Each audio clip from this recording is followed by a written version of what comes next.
आइए अब हम अपनी बात करें हम लोग। ठीक है। वो एक टीवी डिबेट एक शुरू होने वाला है कुछ मुद्दों पे। उसी में एक राष्ट्रीय प्रवक्ता है, वो अपना दृष्टिकोण बता रहे थे, हम इस तरह से अपनी बातों को रखने जा रहे हैं। तो ज़रा आप सुनिए और मुझे काउंटर करिए, आप कहाँ कहाँ आपको लग रहा है मेरा दृष्टिकोण सही है नहीं है। मैं कह रहा हूँ मैं क्लास लेने जा रहा हूँ। ठीक है।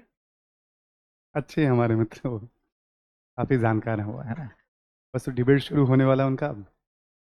हाँ, मेरी क्लास शुरू होने वाली थी। तो कल हम लोग अमेरिकी क्रांति के कारणों पे बात, है ना, बैकग्राउंड हमने पूरा समझा दिया था, बैकग्राउंड ज़रूरी था। हर बैकग्राउंड में, हाँ, अपने ऑनलाइन बच्चे भी हैं ना इसमें, ठीक है, क्लास में है ना ऑनलाइन वाले भी। आप सभी को भी गुड मॉर्निंग है, जितने भी ऑनलाइन जुड़े हुए हैं, है ना। तो बैकग्राउंड बस आपको ये ध्यान रखना था कि आधुनिक विश्व या आधुनिक यूरोप की उदय की पृष्ठभूमि को निर्मित करने में पुनर्जागरण, धर्म सुधार, वैज्ञानिक क्रांति, भौगोलिक खोज, वैज्ञानिक क्रांति का भी वैसे यूज किया जाता है, प्रबोधन, वाणिज्यिक क्रांति, इन सब फैक्टर्स को माना जाता है, इन सब ने बुनियाद रखी है। 18वीं सदी में एक बड़ा परिवर्तन दिखने लगेगा दुनिया में, अमेरिका में, यूरोप में, ये पीछे की बुनियाद के कारण। अमेरिका में भी जो परिवर्तन आया है वो सब उसके पीछे भी रीजन पुनर्जागरण है, धर्म सुधार है, भौगोलिक खोज है। क्योंकि अमेरिका में कौन लोग, कल मैंने समझाया था, जो सबसे प्रमुख बात थी वो क्या थी, यूरोपियन ही तो हैं जो सब बदलाव की बात कर रहे हैं अमेरिका में, है ना। तो इसलिए अमेरिकी क्रांति के पीछे भी यही पुनर्जागरण और प्रबोधन काम कर रहा है। ठीक है, ऐसा नहीं कि वो डिफरेंट सिचुएशन है, कुछ नहीं है, वही सेम चीज है। वो अंग्रेजों के विरुद्ध क्रांति है अमेरिकी क्रांति थी। तो आर्थिक कारण में कल जब हम बात कर रहे थे आपसे हम, कि आखिर वहां रहने वाले यूरोपियन क्यों असंतुष्ट थे। एक नौ नेविगेशन एक्ट बहुत सारे पारित किए गए थे सेक्शन 51 से लेकर, जैसे हमने कहा फैक्ट्स की आपको जरूरत नहीं पड़ेगी, आपको बस कॉन्सेप्ट बनाना है। भाई किसी ने उपनिवेश बनाया है तो उसको लूटेगा ना, जैसे भारत को लूटा वैसे उसको भी लूटेगा, सीधी सी बात है। कैसे लूटेगा, तो भैया तुम आयात निर्यात केवल मेरे जहाज पे करो, ताकि हमें पता रहे क्या आ रहा है और क्या जा रहा है और कितना टैक्स हमें लगाना है। ठीक हो गया, रीजन मान लो। कह दिया गया उसको कि कपास, तंबाकू और गन्ना, बट अमेरिका में जो भी उपजाया इधर जाएगा तो ब्रिटेन को ही। ठीक, ये वाली बात भी वहां रख दी गई, क्योंकि ऐसा करोगे आप, है ना। ब्रिटेन में जो भी थोड़े बहुत काम चल रहे थे, मान लो कपड़ा पे, लोहा पे, तो अमेरिका को कह दिया गया कपड़ा और लौह उद्योग में तुम्हें कोई काम करने की जरूरत, जो भी खरीदोगे ब्रिटेन से माल आएगा खरीदो।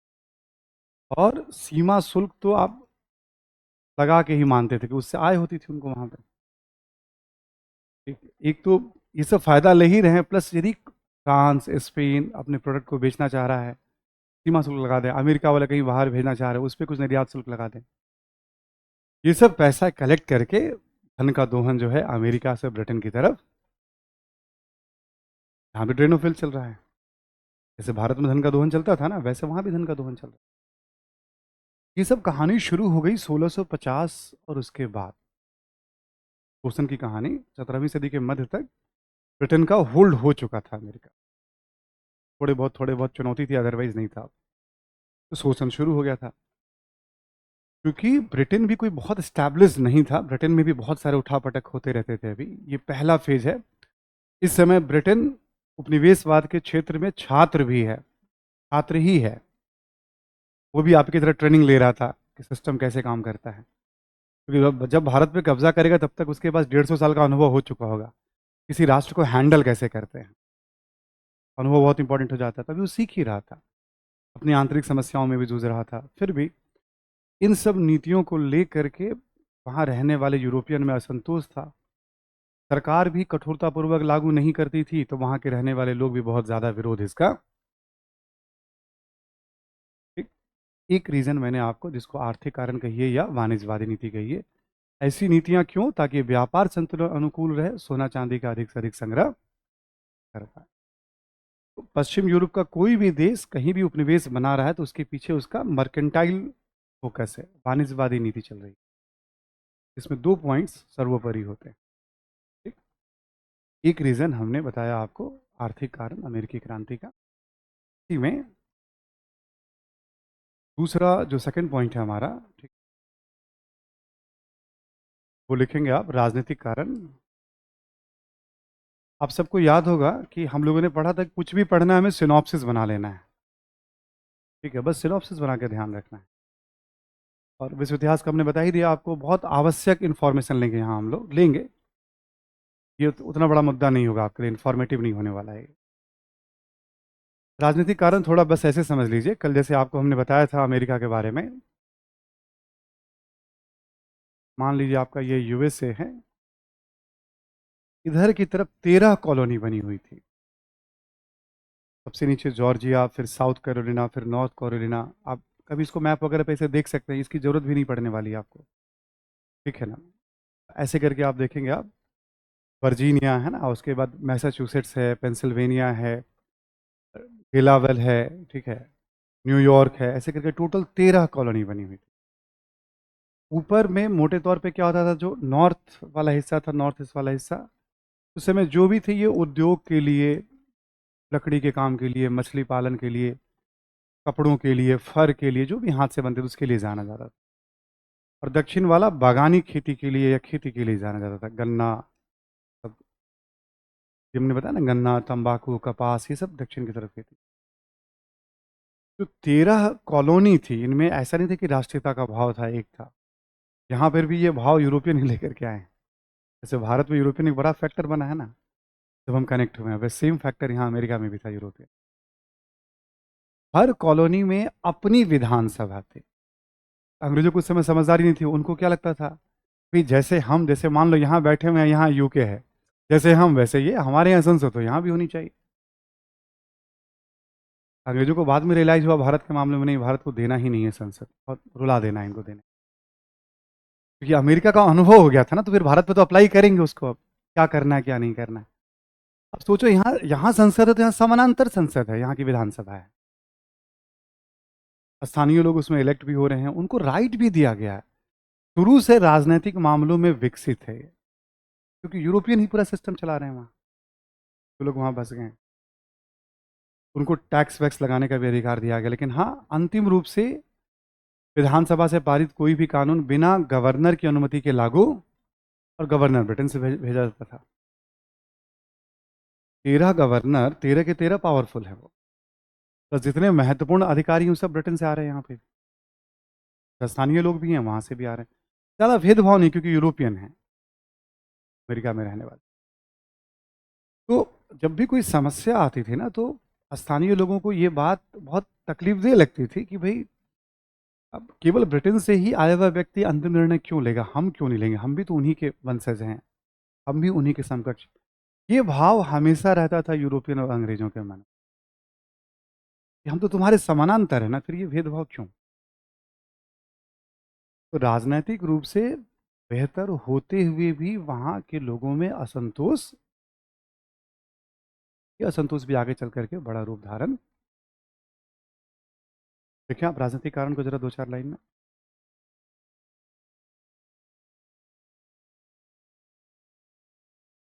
देखिए, राजनीतिक दृष्टिकोण से देखें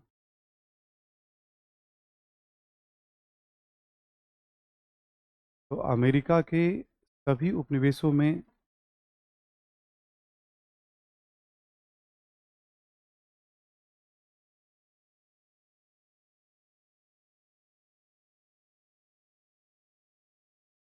अमेरिका के सभी उपनिवेशों में विधानसभा का प्रावधान था।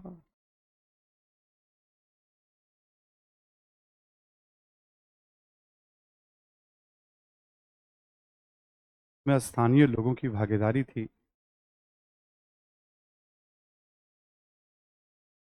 विधानसभा का प्रावधान था, इसमें स्थानीय लोगों की भागीदारी थी।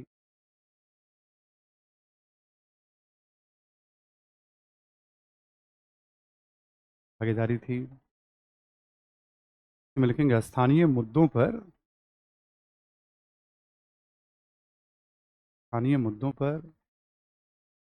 कानून बनाने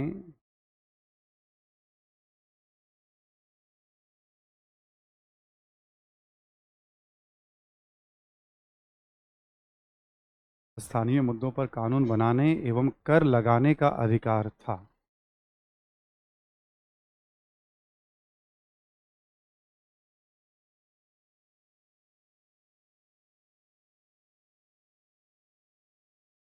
स्थानीय स्तर पर अधिकार था, लिखें, इसी में लिखेंगे। लेकिन अंतिम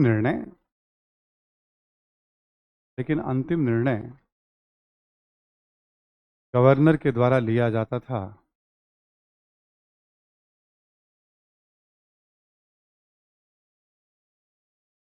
अंतिम निर्णय गवर्नर के द्वारा लिया जाता था और उसकी नियुक्ति ब्रिटेन के द्वारा की जाती थी। की नियुक्ति ब्रिटेन के द्वारा की जाती।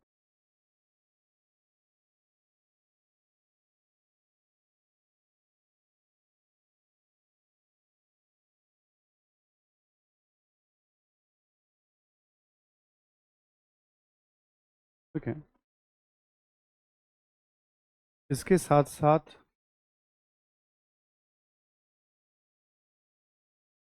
प्रशासन के उच्च पदों पर भी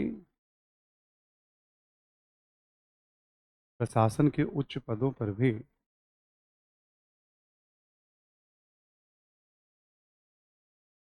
शासन के उच्च पदों पर भी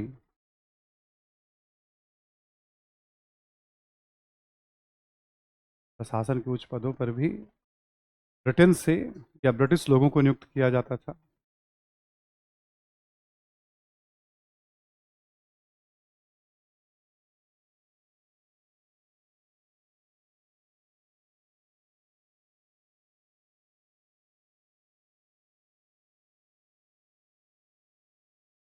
इन मुद्दों को लेकर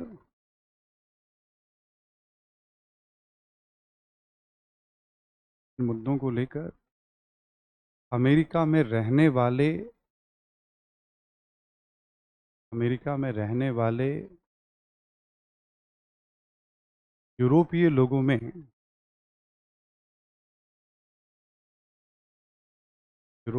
में असंतोष का भाव रहता था।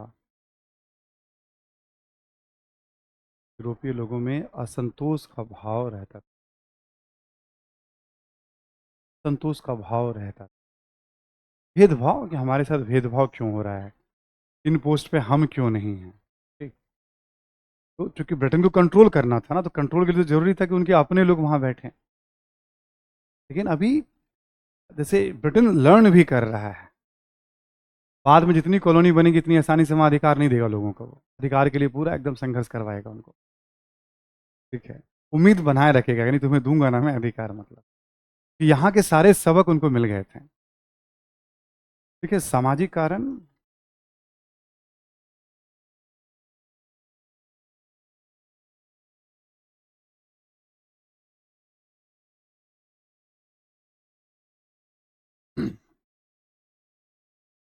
कारण में बस एक दो बातें जो ध्यान रखी जाती हैं वो ये कि ब्रिटेन में या यूरोप के किसी भी देश में यदि आपको विकास करना हो तो उसमें खानदान की बहुत बड़ी भूमिका आती है। आप किस वर्ग में हैं, उच्च वर्ग में है, निम्न वर्ग में है।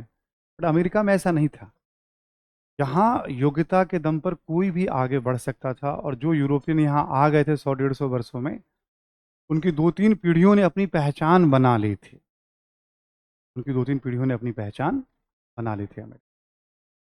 धीरे धीरे अमेरिका में कुछ कारोबारियों का ऐसा वर्ग उभर आया था, जैसे व्यापारियों का, भूमि का खरीद बिक्री करने वालों का। क्योंकि ब्रिटेन ने बहुत सारा प्रतिबंध लगा रखा था, तो अवैध तरीके से व्यापार करने वालों का भी, तस्करों का भी एक वर्ग था। शिक्षा का भी विकास हो रहा था, तो पढ़े लिखे लोगों का भी एक वर्ग था। पत्रकारों का भी एक हुजूम धीरे धीरे उभर रहा था वहाँ पे। समाज में कई ऐसे वर्ग उभर रहे थे अमेरिका में, जिनके हित ब्रिटिश हितों से टकराते थे। अंग्रेजों का शासन होगा तो उनका बहुत ज़्यादा विकास, जैसे जैसे इनकी संख्या बढ़ती जाएगी, यही वो वर्ग हो जाओ ब्रिटिश अधिकारों को चुनौती देना प्रारंभ, इसको हम मध्य वर्ग कहते हैं। ये सारा खेल जो दुनिया बदला है, सब में मध्य वर्ग, चाहे कोई भी देश हो। भारतीय इतिहास में आपको याद होगा, आधुनिक भारत में जब आपने पढ़ा था, तो बदलाव की कहानी बुनियाद ही पूरी मध्य वर्ग ने रखी थी। ब्रिटेन में, फ्रांस में, अमेरिका में, हर जगह मध्य वर्ग ही बदलाव की बुनियाद रखेगा। ये सब वर्ग उभर रहे हैं। 2-3 लाइन में बस आपको याद होगा, कभी जैसे मॉडर्न इंडिया में पढ़ते हैं हम, राष्ट्रवाद के उदय के कारण में हितों का टकराव। भारत के अलग अलग वर्ग हैं, ब्रिटेन के अलग अलग वर्ग हैं, उनके हित टकरा रहे हैं। हितों का टकराव जो है अखिल भारतीय चेतना के उदय का एक सेम चीज़ यहाँ, हितों का टकराव अखिल अमेरिकी चेतना के उदय का एक महत्वपूर्ण कारण। ये तो मॉडर्न इंडिया से बड़ा मिलता जुलता चलेगा आपको, क्योंकि हमें पूरा अमेरिका का इतिहास नहीं पढ़ना है, हमें संक्षेप में उसकी एक समझ बनानी है। और हमेशा बनाने में ध्यान रखना होता है कि जैसे ये जो हम पढ़ रहे हैं, कि दुनिया को प्रभावित करने वाली कैसी घटना है। हम जो भारत में जीएस में पढ़ रहे हैं ना, विश्व इतिहास का कोई भी टॉपिक, इसका दुनिया पे क्या इम्पैक्ट है, एक से अधिक देशों पे, यूरोप पे, दुनिया पे, ये प्रश्न हमेशा आपके दिमाग में रहना चाहिए विश्व इतिहास पर। मतलब वहाँ के इतिहास में डूबना नहीं है हमें।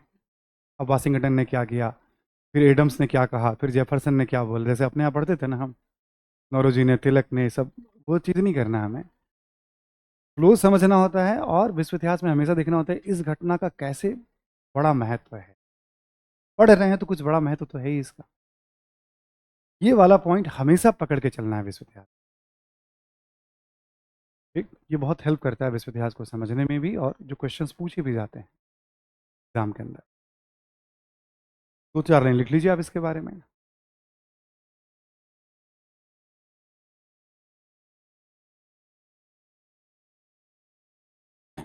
क्या आप सामाजिक कारण में कि धीरे धीरे अमेरिकी समाज में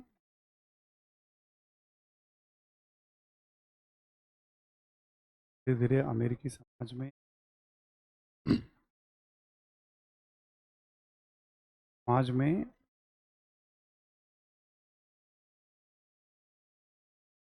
उन वर्गों का उदय हुआ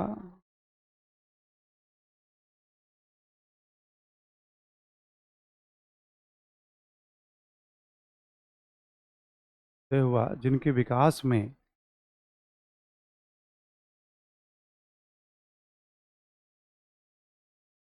ब्रिटिश नीतियां बाधक सिद्ध हो रही थी।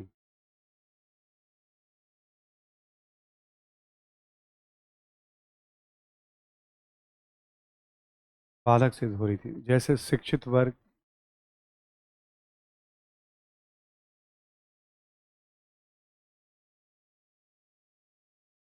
जैसे शिक्षित वर्ग, कौमा, व्यापारी वर्ग, कौमा, भूमि की खरीद बिक्री करने वाला वर्ग, भूमि, लैंड, खरीद बिक्री करने वाला वर्ग,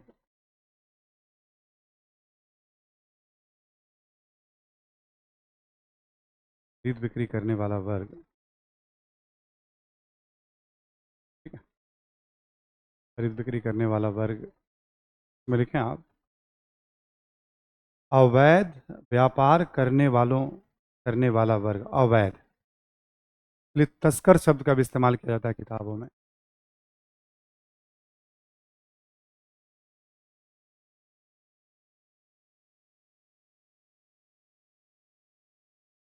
भूमि की खरीद बिक्री वालों के लिए किताबों में लिखा रहता है भूमि माफियाओं का वर्ग। क्या माफिया वगैरह लिखा जाए, खरीद बिक्री करने वाला एक वर्ग था। माफिया एक तरह से संगठित अपराध की तरफ इशारा होता है। अरे कारोबार तो कारोबार है, जमीन का खरीद बिक्री करना कोई गुनाह थोड़ी है, कारोबार है वो तो। इत्यादि कर दीजिए आप, है ना। ब्रैकेट में लिख लें आप, उभरता हुआ मध्य वर्ग,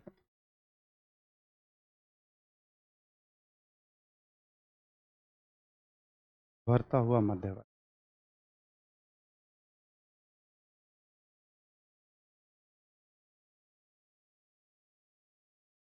चांद सिफारिश,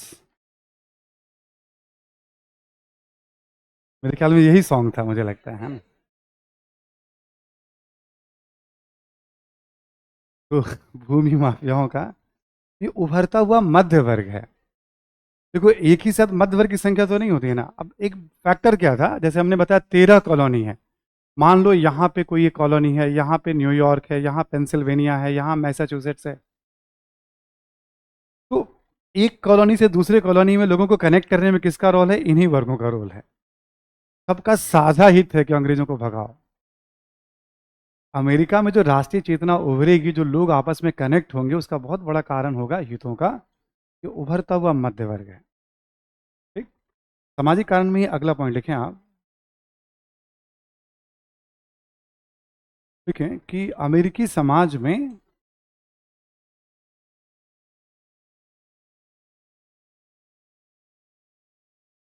समाज में धीरे धीरे आधुनिक शिक्षा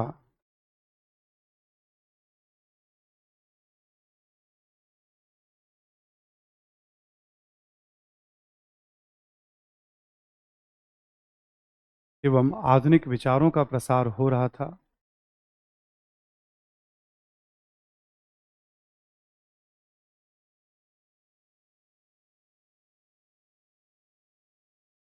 प्रसार हो रहा था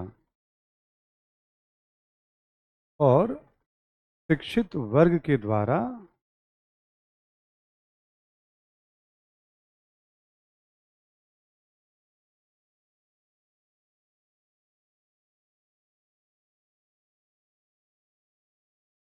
शिक्षित वर्ग के द्वारा ब्रिटिश नीतियों पर प्रश्न उठाए जा रहे थे।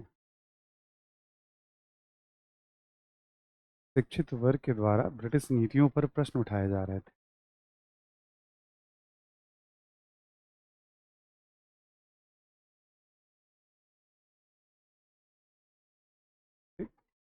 देखें 18वीं सदी में 18वीं सदी में 18वीं सदी में लिखेंगे आप Harvard, Yale, Princeton,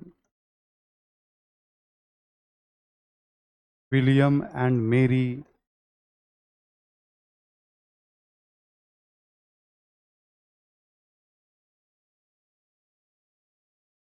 Harvard, Yale, Princeton, William and Mary जैसी शैक्षणिक संस्थाएं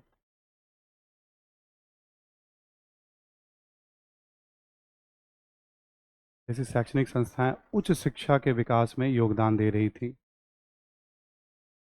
उच्च शिक्षा के विकास में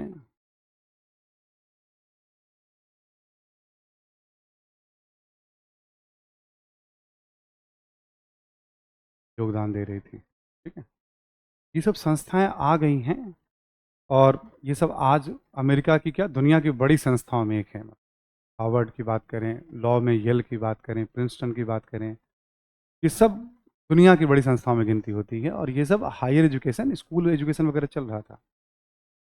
यानी आप देखोगे जो सोशल डेवलपमेंट है पश्चिम यूरोप का और अमेरिका का समानांतर चल रहा है, उसमें कोई अंतर समानांतर चल रहा है। ठीक है, बस केवल अटलांटिक सागर की खाई है बस दोनों के बीच में, पैरेलल चल रहा है डेवलपमेंट वहाँ पे अमेरिका में। मैंने कल बताया ही था आपको, अमेरिका में रहने वालों का बड़ा नज़दीकी संबंध था यूरोपियन लोगों से, वैवाहिक संबंध थे, व्यापारिक संबंध थे, आना जाना सब, रिश्ते नाते सब चल रहे हैं उनके अपने, मतलब ठीक है, ये वाले रिलेशन थे वहाँ। ठीक, सामाजिक कारण में एक पॉइंट और लिखें आप।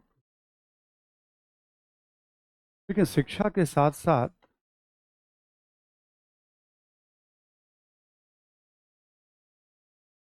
शिक्षा के साथ साथ 18वीं सदी में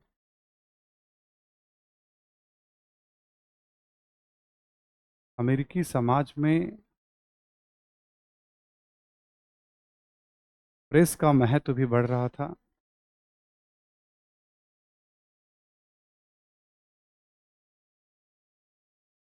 प्रेस का महत्व भी बढ़ रहा था।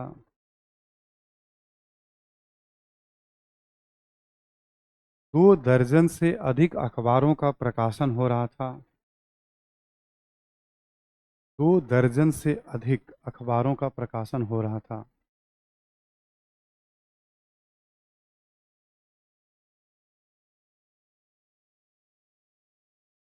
दो दर्जन यानी 24 से ज़्यादा अखबारों का प्रकाशन हो रहा था। और ठीक है, प्रेस के द्वारा भी लोगों को जागरूक किया जा रहा था।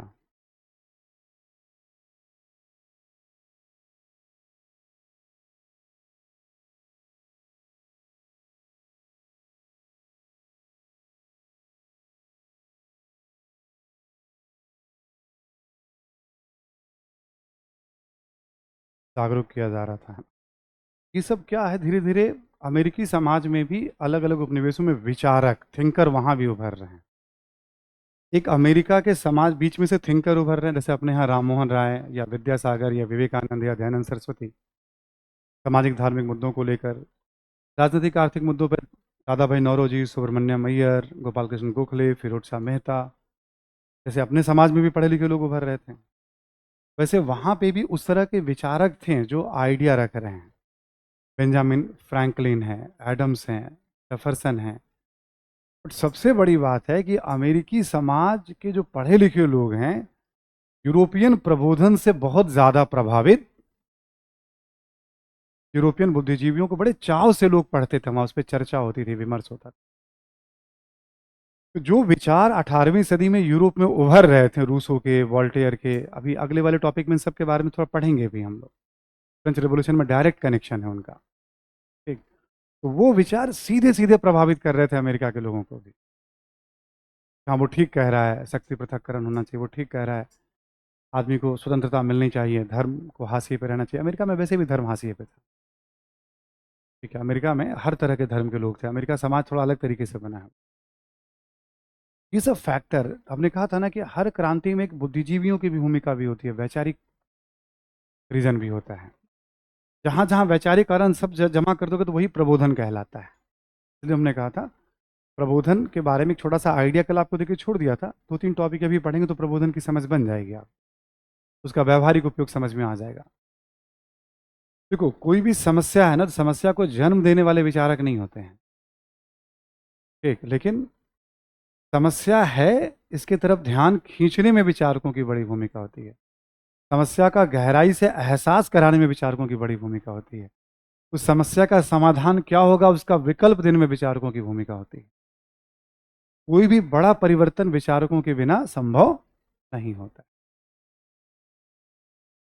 फ्रांसीसी अमेरिकी क्रांति जैसी घटनाएं बौद्धिक शून्य में घटित नहीं होती हैं। तभी यूपीएससी में सवाल आया था, विचारकों के बिना इस तरह की घटनाएं घटित नहीं होती। विचारक क्या करते, हमने बताया, समस्याओं का एहसास कराना, चिंतन करने के लिए बात। नौरोजी क्या करते थे, सिविल सेवा, ठीक है। ये तो भाई बेईमानी है भारतीयों के साथ। राजनीतिक रूप से भारतीयों को लोगे तो भारत के प्रति वो ज़्यादा संवेदनशील होंगे। आप अंग्रेज हो, आप क्या संवेदनशील होगे, नहीं होगे आप। आर्थिक रूप से अंग्रेजों को आप बहुत पैसे दे रहे हो, कम पैसे पे भारतीय काम कर सकते हैं, धन का दोहन भी रुकेगा। नैतिक रूप से भारत में भारतीयों के साथ गलत कर रहे हो। नौरोजी ने तर्क दिया सिविल सेवा परीक्षा में भारतीयों की भागीदारी बढ़ाने को लेकर, और इसके समर्थन में लेख चलते थे। तो पढ़े लिखे लोग क्या जागरूक होते हैं, हम अखबार पढ़ते हैं, आप पढ़ते हैं, कोई लेख आता है तो हम पढ़ के थोड़ा बहुत जानकारी तो बढ़ाते रहते हैं उससे। हम विचार निर्मित होते रहते हैं, है ना। अखबार से क्या होता है, धीरे धीरे किसी मुद्दे पे हमारे विचार बनने लगते हैं। आजकल रील्स विचार बनाते हैं, पहले टाइम होता तो लोग पढ़ते थे, भाई 1000 शब्द पढ़ा तो कुछ विचार बना। वो आता है 1 मिनट का रील्स और कहता है कि नहीं अब आप बुद्धिजीवी, ठीक है ना। रील्स के माध्यम से बुद्धिजीवी बताते हैं कि देखो मैं बुद्धिजीवी हूँ, ठीक है। तो अच्छे अखबारों से तय होता है कि आप कितना अध्ययन, कितना टाइम देते हैं आप, ठीक है, किस तरह का दृष्टिकोण लेके आते हैं पढ़ने वाले लोग। तो विचारकों की बड़ी भूमिका अमेरिकी समाज में। तो जितना अमेरिकन विचारक का रोल है उतना यूरोपियन प्रबोधन का रोल है। ये दौर ऐसा था ना, 18वीं सदी का दौर। जैसे ब्रिटेन में एक विचारक हैं एडमंड बर्ग, सांसद भी हैं। वो कहीं पे भी अन्याय हो रहा तो उसके विरुद्ध ब्रिटिश सरकार को घेर लेते थे वो, कि हमारी व्यवस्था अन्याय पे आधारित नहीं। एक टॉमस पेन करके विचारक हैं ब्रिटेन के, बहुत लोकप्रिय विचारक थे वो भी उस समय 18वीं सदी में। उनकी एक पुस्तिका आई थी कॉमन सेंस। ब्रिटिश नीतियों से इतने परेशान हो गए थे अमेरिका को लेकर कि ब्रिटेन छोड़ के अमेरिका आके बस गए थे, और अमेरिका वालों को जागरूक करते रहे, तुम विरोध करो। कैसे भारत में इनी बेसेंट, एओ ह्यूम। आपको लगेगा एक बार ना कि नहीं ये अंग्रेज ऐसा क्यों करते थे, अंग्रेज तो अमेरिका में भी ऐसा करते थे, अंग्रेज फ्रांस में भी करते थे। गैरीबाल्डी है, अच्छा इटली के एकीकरण हो गया, अब चलो अब अमेरिका चलते हैं, अच्छा इसका हो गया, चलो अब जर्मनी चलते हैं। अपने यहाँ क्या होता है, हरियाणा के बाद यूपी में आ गए, यूपी के बाद बिहार में आ गए, ऐसा वाला सिस्टम है। वहाँ राष्ट्र का सिस्टम है। वो दौर था कि हम आधुनिक विचारों को लेकर के अपने आप को हम थोड़ा इसी का, ललित जी इसी जरा देखिएगा, कुछ कुछ चला दीजिएगा। सफोकेशन होने लगेगा नहीं तो, है ना। चला ही दीजिए। आप सब लोग सॉल वॉल सब लेकर के आइएगा, है ना, जैकेट वगैरह कुछ लोगों ने पहन भी रखा है।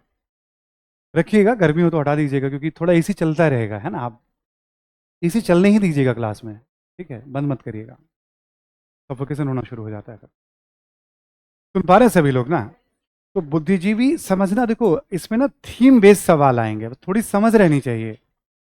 बहुत आसानी से उत्तर, जैसे प्रबोधन ने कैसे प्रभावित किया, मतलब आधुनिक विश्व की बुनियाद। तो केवल इसमें जैसे एक कहते हैं ना अपनी भाषा में, स्टूडेंट की भाषा में, फेंकने की कला, मतलब ठीक है, फेंकने की कला, तो आपको अंडरस्टैंडिंग होगी तो बातों को आप प्रेजेंट करना सीख जाओगे। कुछ कुछ इन्फॉर्मेशन रहेंगे सपोर्ट में सब जगह, तो एक एक बार, दो दो बार समझा हुआ होना चाहिए आपका। इस तरह का रोल प्ले करते हैं, जैसे कभी भी देखोगे आप, कभी कोई अन्ना मूवमेंट चला, कभी जेपी मूवमेंट चला, तो आप देखोगे बुद्धिजीवी हैं, प्रॉब्लम्स को बता रहे हैं, उस पर लेख लिख रहे हैं, फिर विकल्प बता रहे हैं। विकल्प होने से ही वो क्रांति, विकल्प नहीं होता तो फिर वो अराजकता में बदल जाता है। क्रांति है यानी बुद्धिजीवी हैं, कोई बेहतर विकल्प लेकर के आ रहे हैं, जितनी भी क्रांति हैं। बुद्धिजीवियों को पढ़ने का, देखने का, उनकी भूमिका को, ये तरीका होता है कैसे हम देखते हैं किसी भी रूसी क्रांति, चीनी क्रांति, और जो भी क्रांति हो, बुद्धिजीवी होंगे ही होंगे वहां, और वो बेहतर विकल्प लेकर आएंगे। तो पढ़ तो अभी अमेरिकी रहे हैं, बट थोड़ा शुरू में ही समझा दे रहा हूं आपको कि इस तरह से सभी क्रांतियों में एक बौद्धिक कारण होता है। रूसी क्रांति में भी बौद्धिक कारण है, चीनी क्रांति में भी बौद्धिक कारण है, एक फ्रांसीसी में भी है, रक्तहीन, सब जगह हर क्रांति में है। देखें, चौथा कारण लिखें आप, बौद्धिक कारण।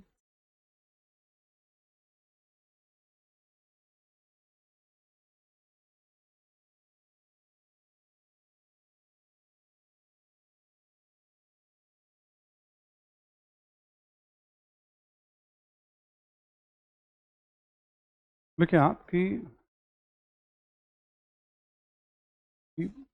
यूरोपीय प्रबोधन, यूरोपीय प्रबोधनकालीन विचारकों,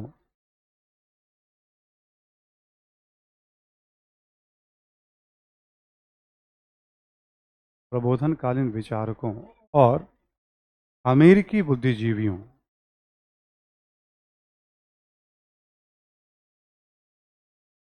अमेरिकी बुद्धिजीवियों ने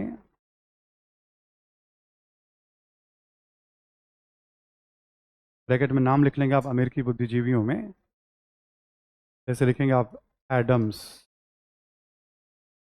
जेफरसन, जॉनसन, बेंजामिन फ्रैंकलिन,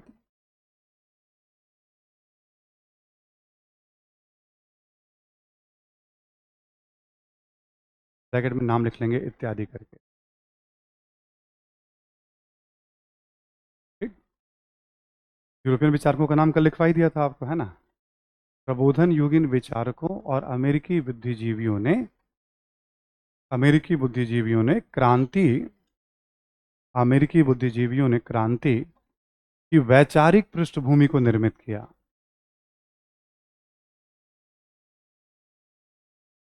क्रांति की वैचारिक पृष्ठभूमि को निर्मित किया।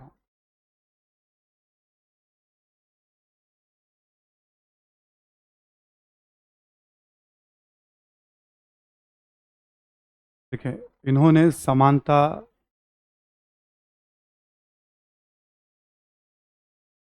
समानता, स्वतंत्रता जैसे विचारों को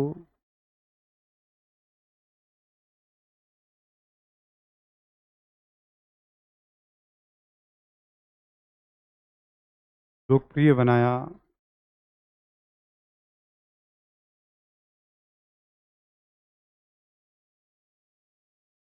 लोकप्रिय बनाया, ब्रिटिश नीतियों की आलोचना की,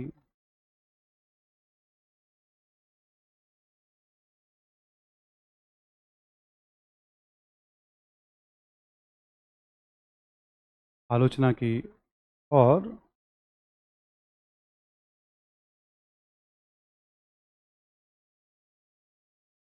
और अमेरिकी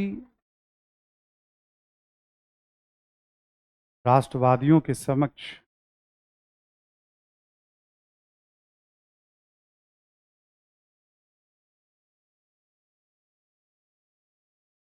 राष्ट्रवादियों के समक्ष बेहतर शासन,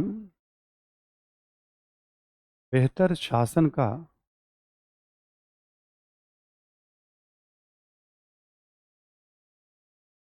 विकल्प रखना प्रारंभ किया, विकल्प देना या रखना प्रारंभ किया।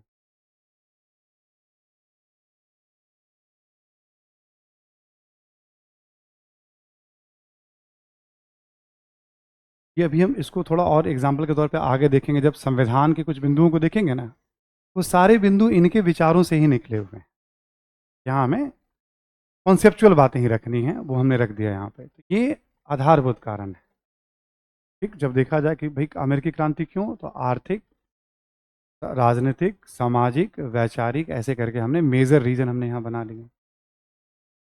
अब एक तरह से पृष्ठभूमि पूरा तैयार है। सप्तवर्षीय युद्ध के बाद ब्रिटिश सरकार और अमेरिका के लोगों के बीच दो तरह के टकराव देखेंगे। शुरू में 5-10 वर्षों तक अहिंसात्मक टकराव चलेगा, 10 वर्षों तक कभी कभी हिंसा होगी, और फिर 1775 से लेकर 1783 के बीच में हिंसात्मक टकराव चलेगा।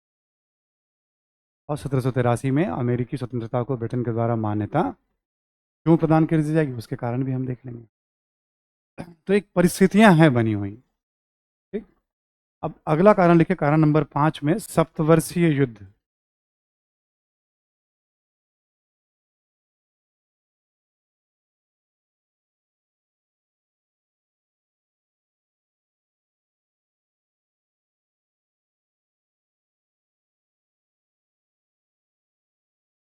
देखें, फ्रांस एवं ब्रिटेन के बीच, फ्रांस एवं ब्रिटेन के बीच उपनिवेशों में सर्वोच्चता के लिए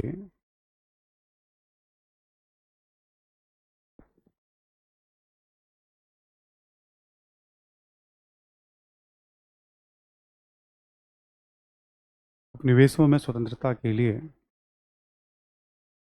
सर्वोच्चता के लिए, सर्वोच्चता के लिए, ठीक है ना, सर्वोच्चता के लिए यह युद्ध लड़ा गया।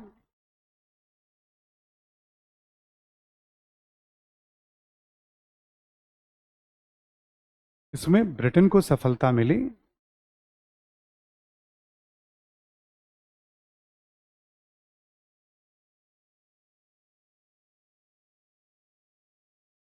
अब देख लीजिए, भारत में तीसरा कर्नाटक युद्ध, कनाडा में युद्ध लड़ा गया, इस समय अमेरिका में युद्ध लड़ा गया है ना, और भी कई कई जगहों पे लड़ा गया था, यूरोप में भी लड़ा जा रहा था।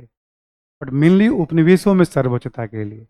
कनाडा में भी अंग्रेज सर्वोच्च हो गए, अमेरिका में भी अब चुनौती नहीं थी, भारत में भी चुनौती नहीं थी फ्रांसीसियों की। तो मुख्यतः उपनिवेशों में सर्वोच्चता के लिए लड़ा गया। ठीक, इसमें ब्रिटेन को सफलता मिली। ठीक है, लेकिन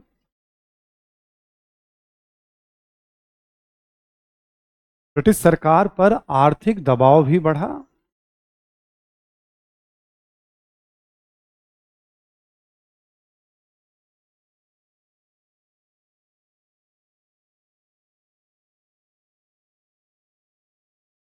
दबाव भी बढ़ा तथा युद्ध के दौरान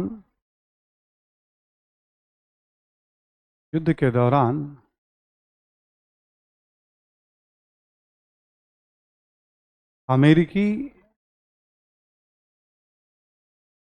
अमेरिकी एवं फ्रांसीसियों के बीच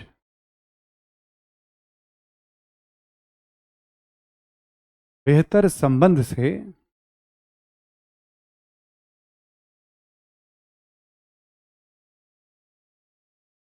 ब्रिटिश सरकार चिंतित भी थी। बेहतर संबंध से ब्रिटिश सरकार चिंतित भी थी। अभी क्या देखा अंग्रेजों ने, जब वहाँ युद्ध चल रहा है कनाडा में, अमेरिका में, तो अमेरिका में रहने वाले लोग अंग्रेजों को खूब सपोर्ट कर रहे हैं। मतलब सपोर्ट इन द सेंस कि युद्ध में उतना ज़्यादा नहीं, फ्रांस को जो भी ज़रूरत है संसाधन की, खाद्यान्न की या हथियार की, वो सब सप्लाई कर रहे हैं। अमेरिका वाले हमेशा से मुनाफा कमाने पे ध्यान देते हैं, बहुत इमोशनल नहीं है इस मामले में। जिससे ज़्यादा मुनाफा उसके लिए हम काम। तो अंग्रेजों को लगा कि ये मेरी कॉलोनी है और हम फ्रांसीसियों से बचाने के लिए भी लड़ रहे हैं इसको, ठीक है। और फिर ये फ्रांसीसियों के साथ अच्छे संबंध रख रहे हैं, ठीक है ना। वो ईगो वाली बात फंस गई अंग्रेजों के वहां पे। अमेरिकियों को क्या लगा कि भाई ये तो अपने लिए लड़ रहे हैं, अपने फायदे के लिए, वो भी ठीक सोच रहे थे, हम अपना फायदा देखें। तो आर्थिक बोझ के कारण, फ्रांसीसी अमेरिकी के नजदीकी संबंध के कारण ब्रिटिश सरकार चिंतित थी। इसके बाद लिखें अगला पॉइंट इसी में, लिखें युद्ध के पश्चात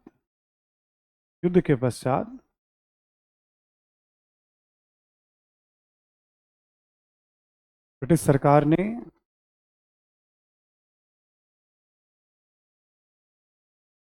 सरकार ने अमेरिका में लागू पुराने कानूनों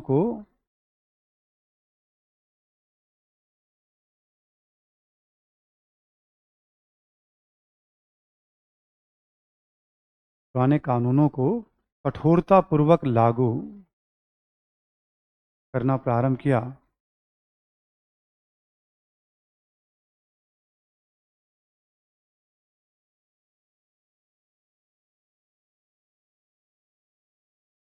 कठोरतापूर्वक तथा कुछ नए कर भी लगाए, न्यू टैक्सेस भी इम्पोज किए गए,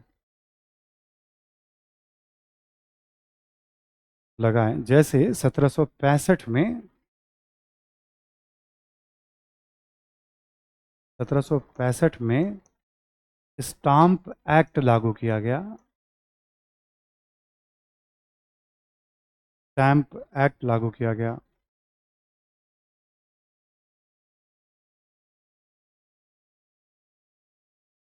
ब्रैकेट में लिख लेंगे आप यहाँ पे, अमेरिका में व्यावसायिक कारोबार, ब्रैकेट में लिखेंगे आप, अमेरिका में व्यावसायिक कारोबार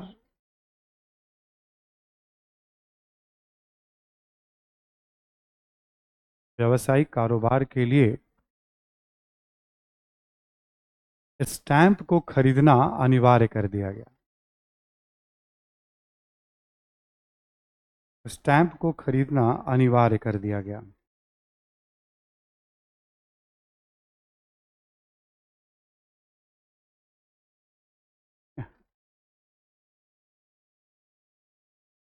अभी जैसे कुछ भी काम करेंगे अमेरिका में ना, आपको स्टैंप पेपर पे समझौता करना पड़ेगा। स्टैंप खरीदेंगे तो उसका जो पैसा होगा वो सब पैसा ब्रिटिश सरकार यहाँ कलेक्ट करेगी और ब्रिटेन। तो अमेरिका में काम करने वालों पे आर्थिक दबाव बढ़ा। एक अतिरिक्त खर्चा, क्यों? सरकार को खर्चा निकालना था, पैसा और निकालना था, तो सब पे स्टैंप लागू करना पड़ेगा। केवल यही नहीं था, इस समय और भी एक्ट थे, करेंसी एक्ट था, शुगर एक्ट था, मोलिसिस एक्ट था। ये सबसे ज्यादा चर्चित रहा है स्टैंप एक्ट, ठीक है। ये सबसे ज्यादा मुद्दा बना, बड़ा मुद्दा बना वहां पे, ठीक है। तो सप्तवर्षीय युद्ध के बाद चीजें थोड़ी बदलनी शुरू हो गई, है ना।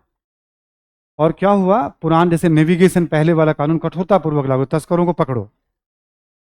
अब जो तस्करी कर रहे हैं वो परेशान हो गए, असंतोष पहले था बट कारोबार चल रहा था। अब जब आपने कारोबार में ही बाधा उत्पन्न कर दी तो उनको लगा कुछ करना पड़ेगा। जॉर्जिया में बैठा हुआ तस्कर हो या फिर मैसाचुसेट्स में बैठा हुआ तस्कर हो, ठीक, या तो एकदम एक्सट्रीम नॉर्थ में हो या साउथ में, उनके बीच में अब मेलजोल, भाई तुम्हारी भी हालत वही, हमारी भी हालत वही, कुछ तो करना पड़ेगा हमें। तो ब्रिटिश नीतियों ने उन्हें तुरंत एक करना प्रारंभ कर दिया, ठीक। 63 के बाद परिस्थितियां बदलनी शुरू हो गई वहां की। जैसे स्टैंप एक्ट, ये केस स्टडी, मतलब फेमस एग्जाम्पल माना जाता है। अगला पॉइंट लिखें, देखें आप कि ऐसे शीर्षक दे दें, सुविधा के लिए ठीक रहेगा आपके लिए, अमेरिकी प्रतिक्रिया कर दें आप, अमेरिकी प्रतिक्रिया। पॉइंट नंबर 6 में कर दीजिए तो आपको याद रखने में सुविधा हो जाएगी।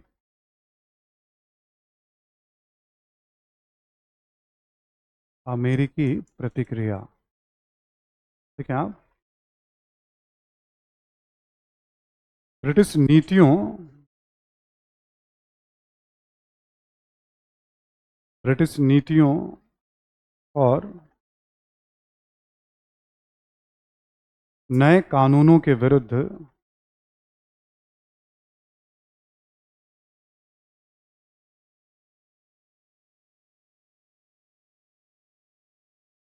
नए कानूनों के विरुद्ध अमेरिका में किस स्टेट है, उसका नाम है मैसाचुसेट्स। नॉर्थ ईस्ट अमेरिका में पड़ता है, आज भी मैप पे आप उसको देखेंगे आप, ठीक है। जैसे अपने यहाँ आईआईटी है दिल्ली, मतलब इंडिया में आईआईटी है, वैसे अमेरिका का जो सबसे फेमस है वो एमआईटी है, Massachusetts institute of technology. IIT वालों का भी आइडियल होता है कि हमें वहाँ पे पढ़ाई, तो पूरी दुनिया में मतलब, ठीक है, इसका अपना एक वो है एमआईटी का, है ना। उसके लिए बहुत जाना जाता है मैसाचुसेट्स जो है, ठीक है, टेक्नोलॉजी के लिए, है ना। ठीक। तो कानूनों के विरुद्ध मैसाचुसेट्स में लिखें आप, अमेरिकी उपनिवेशों के नेताओं ने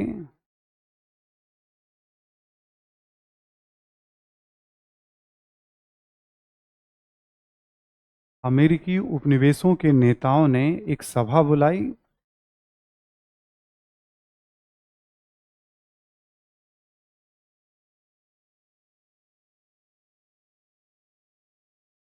एक सभा बुलाई,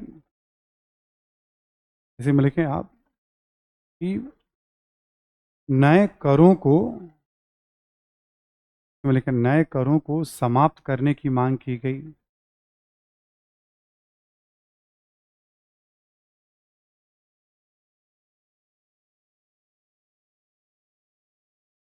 मांग की गई।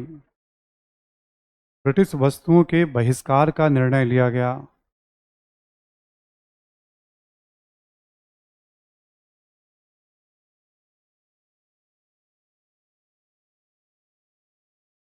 बहिष्कार का निर्णय लिया गया।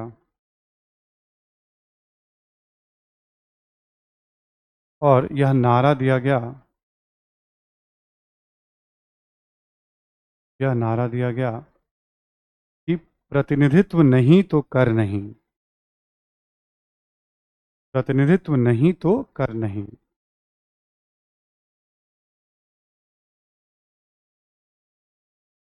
ठीक है, मतलब ये कहा गया कि हम आपकी संसद में बैठते तो हैं नहीं, आपकी संसद में हम बैठे हैं तो फिर संसद को कर लगाने का हम पे अधिकार, वो बराबरी वाली बात शुरू होगी कि भाई हम आपके बराबर हैं, फिर आपको इस तरह से व्यवहार करने का कोई अधिकार। तो शुरू से वो मानसिकता चल रही थी। अंग्रेजों ने, ब्रिटेन ने सख्ती बरती नहीं थी, इसलिए सिस्टम चल रहा था पिछले 100 सालों से। 1763 के बाद सख्ती बरत दी, जो असंतोष था वो धरातल पर उभर कर सामने। अब देखो 13 उपनिवेश के लोग कैसे और अलग अलग हैं, कोई जर्मनी का, कोई इटली का, कोई हॉलैंड का, अमेरिका के नाम पे, अपने हितों के नाम पे सब एक हो गए यहाँ पे। ठीक है, तो आर्थिक हित जो होता है बड़ा इंपॉर्टेंट होता है, विकास हित, है ना। पहला अमेरिकी वासियों की प्रतिक्रिया शुरू हो गई, एक सभा बुलाई गई, नारा दिया गया। आपने मॉडर्न इंडिया में कभी पढ़ा होगा 1892 के अधिनियम में भारत के नरमदलीय नेताओं ने भी नारा दिया था, प्रतिनिधित्व नहीं तो, और उस नारा में उतना दम नहीं था, वजन नहीं था। ठीक है, लेकिन वो अमेरिकी क्रांति से ही प्रभावित होकर वो बात कही गई थी। अमेरिका में जो सम्मेलन बुलाया जाता था ना, इन सबको कांग्रेस कहा जाता था, कॉन्टिनेंटल कांग्रेस, फिलाडेल्फिया कांग्रेस, ऐसे करके नाम, कांग्रेस यानी लोगों की बैठक। क्योंकि अमेरिका सफल होगा तो फिर कांग्रेस वहाँ की संसद को कहा जाता है ना। आप देखते हैं वहाँ पे एक सीनेट है आपका और एक कॉमन्स है, कॉमन्स है, हाउस ऑफ रिप्रेजेंटेटिव है। कॉमन्स तो आपका यहाँ पे है ना, ब्रिटेन में है, और वहाँ पे एक लॉर्ड्स है, हाउस ऑफ लॉर्ड्स और कॉमन्स, है ना वहाँ पे। मतलब वहाँ की लोकसभा और राज्यसभा की बात करें हम लोग, ठीक है। अब तो चुनाव हुआ, खूब चर्चा में था अमेरिकी चुनाव के दौरान ये सब। तो ये मुद्दा वहाँ पे उभरा सामने। अगला पॉइंट लिखें, सरकार की प्रतिक्रिया, सरकार की प्रतिक्रिया। सरकार यानी, हाँ नेक्स्ट पॉइंट हेडिंग दे दीजिए। हेडिंग में दिलवा रहा हूँ ना, आपको याद रखने में सुविधा होगी बस इसीलिए। सरकार की प्रतिक्रिया, ठीक है। ठीक है, आप अमेरिकी दबाव के कारण,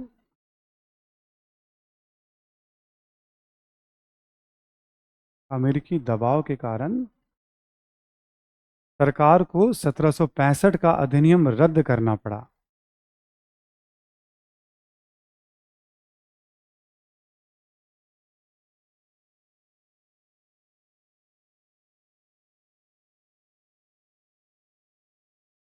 1765 का अधिनियम रद्द करना पड़ा। देखो, एक बार दबाव बनाया, ब्रिटिश वस्तुओं का बहिष्कार शुरू हो गया, तो सरकार डर गई वहां, ठीक है, और उसको रद्द करना पड़ा, है ना। आपको याद होगा राष्ट्रीय आंदोलन में जब हम पढ़ते थे, यहाँ की सरकार दबाव में कोई काम, क्योंकि एक बार पीछे हट जाएंगे तो फिर लोग हम पे दबाव बना ले जाएंगे।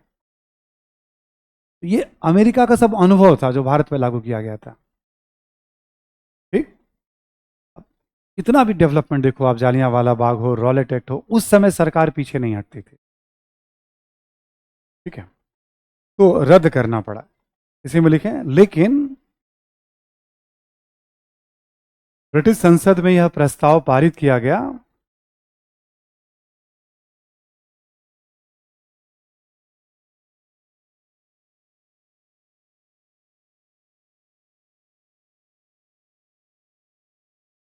ब्रिटिश संसद में यह प्रस्ताव पारित किया गया कि ब्रिटेन को अमेरिका पर कर लगाने का अधिकार है।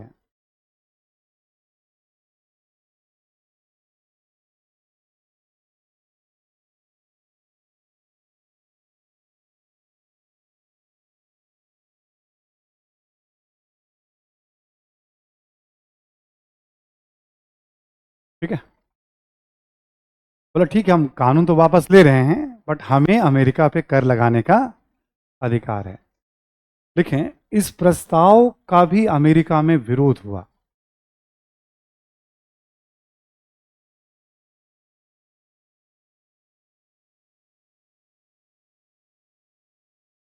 इस प्रपोजल का भी अमेरिका में विरोध हुआ। भाई तुम्हें अधिकार नहीं है, और विरोध जारी रखा गया ब्रिटिश वस्तुओं के बहिष्कार का, ठीक है। तो सरकारी प्रतिक्रिया तो आपने देख ही लिया, अभी रिएक्शन क्या था, है ना। अब लिखें आप, सरकार का अगला कदम। सरकार का अगला कदम, नेक्स्ट स्टेप।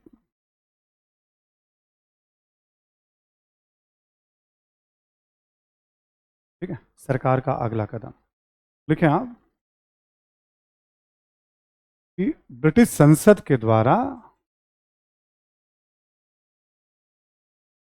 या ब्रिटेन के द्वारा, ज़्यादा अच्छा रहेगा लिख लें आप, ब्रिटेन के द्वारा, ठीक है, ब्रिटेन के द्वारा अमेरिका में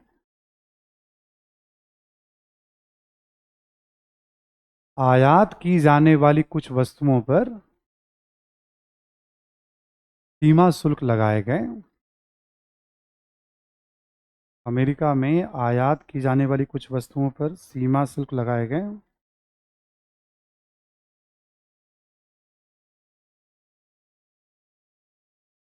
सीमा शुल्क लगाए गए,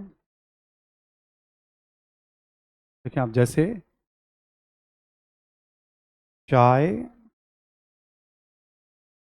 कागज, शीशा, रंग, कलर, सीमा शुल्क लगाए गए, जैसे चाय, कागज, शीशा और रंग। ठीक ठीक है, हमको कर लगाने का अधिकार है, संसद ने प्रॉमिस किया था और संसद ने फिर कर लगा दिया। स्टैम्प एक्ट वापस ले लिया, बट फिर भी अंग्रेजों ने कर लगाया, हमें अधिकार है। अगला पॉइंट लिखें, इसी में अगला पॉइंट लिखेंगे आप। देखिए, करों का भी, इन करों का भी अमेरिका में विरोध हुआ।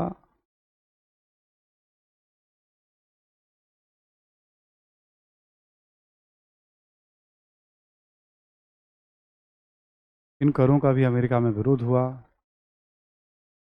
और ब्रिटिश वस्तुओं का बहिष्कार जारी रहा।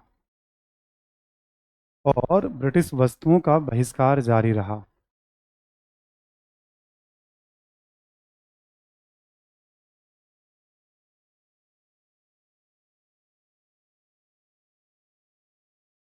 ठीक, इसी में लिखेंगे, आंदोलन के दबाव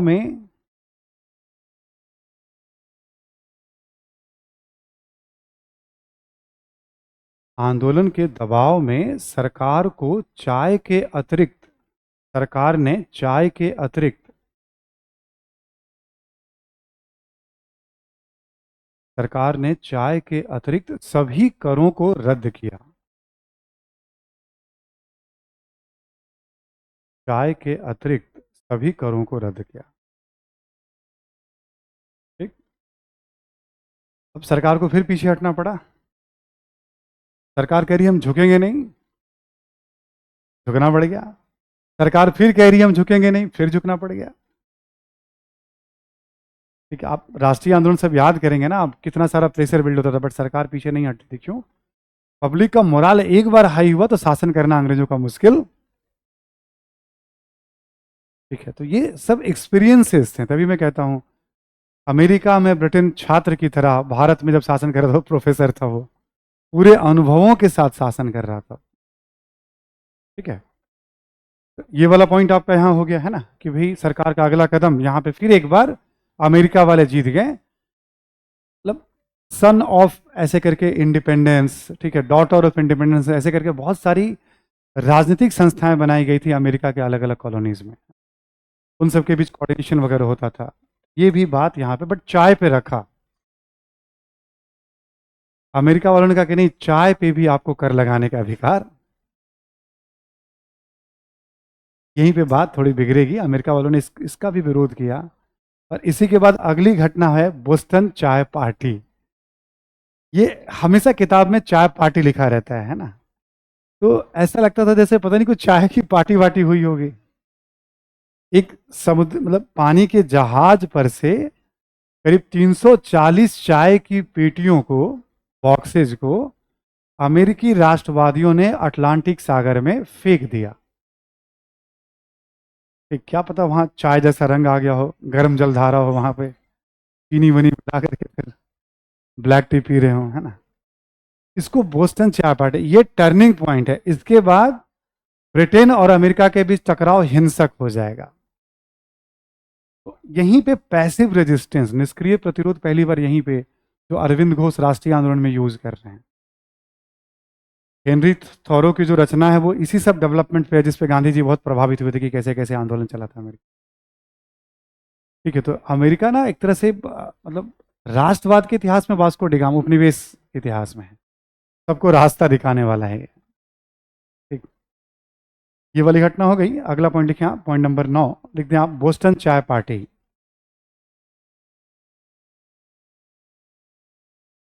लिखेंगे आप बोस्टन चाय पार्टी।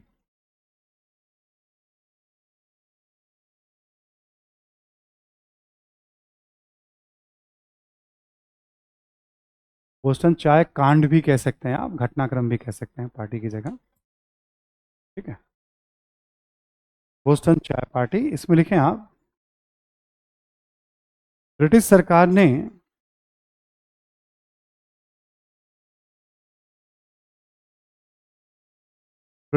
ने न केवल चाय पर सीमा शुल्क जारी रखा, न केवल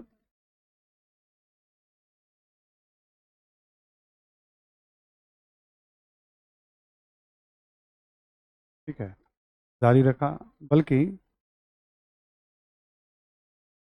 बल्कि ईस्ट इंडिया कंपनी को बल्कि ईस्ट इंडिया कंपनी को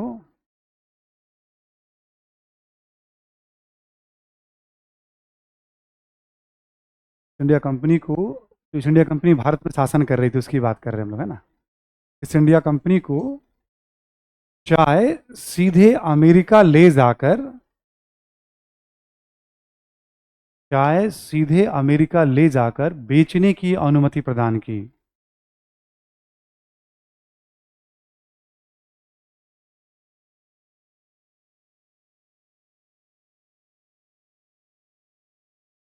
ठीक?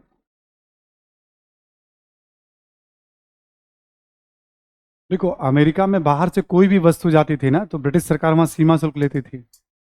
ये भी कानून था कि अमेरिका में कुछ भी आप ले जाओगे, कोई भी अंग्रेज यदि बेचने जा रहा है, पहले वो ब्रिटिश बंदरगाहों पे आएगा, सरकार वहां भी कुछ शुल्क वसूलेगी। दादागिरी है। तुम तो अपने हो, तुम यहां भी पैसा देके जाओ, वहां भी पैसा दो, फिर वहां आपको बेचना है। ऐसा क्यों किया गया था कि आपको याद होगा 1773 में कंपनी की हालत बहुत अच्छी नहीं थी। उसने बैंक ऑफ इंग्लैंड से पैसे की मांग की थी ब्रिटिश सरकार से। कंपनी की आर्थिक हालत बेहतर होगी। इसमें दो चीज था। सीधे चाय ले जाने पे चाय थोड़ी सस्ती मिलती है अमेरिका वालों को। इस समय भारत में चाय की खेती नहीं होती थी। भारत में चाय की खेती 1830-40 के दशक में शुरू होगा। कंपनी क्या करती थी, चाइना से जो चाय वगैरह खरीदती थी उसको ही ले जाकर के यूरोप और अमेरिका में बेचती थी। सीधे ले जाने का मतलब था अमेरिका वालों को चाय सस्ती मिलेगी, यानी लालच दिया गया तुम्हें कम पैसे पे चाय पिलाएंगे हम। बट अमेरिका वाले अड़ गए थे, बोले कि नहीं, तुम्हें कर लगाने का अधिकार नहीं है। तो एक दाव चला कि भाई हम ले जाके उसे बेचेंगे, तो अमेरिका वालों ने इसका भी विरोध किया। इसी में लिखें आप कि अमेरिकी राष्ट्रवादियों ने इसका भी विरोध किया।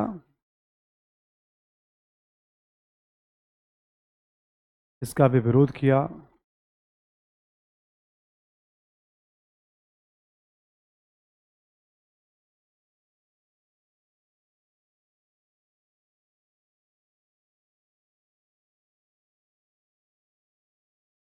अमेरिकी राष्ट्रवादियों ने इसका भी विरोध किया और बोस्टन बंदरगाह पर, बोस्टन बंदरगाह ये मैसाचुसेट्स में ही पड़ता है,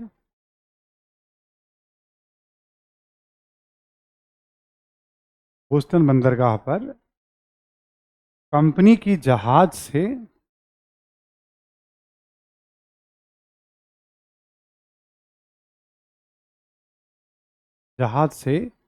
सैकड़ों चाय की पेटियों को समुद्र में फेंक दिया गया।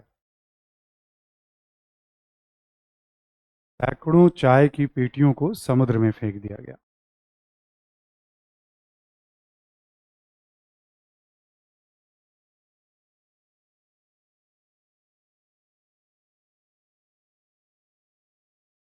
ठीक है। वैसे एडम्स करके एक राष्ट्रवादी थे, उनके नेतृत्व में बड़ी संख्या में कूली के ड्रेस में, पोर्टर के ड्रेस में वहां पे अमेरिका वाले गए और इस चाय उतारना है और सब फेंकना शुरू कर दिया समुद्र में। ठीक है।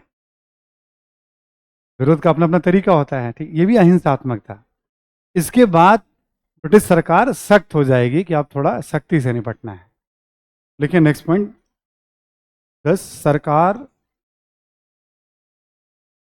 की प्रतिक्रिया या कठोर कार्रवाई कर लीजिए आप। सरकार की कठोर कार्रवाई।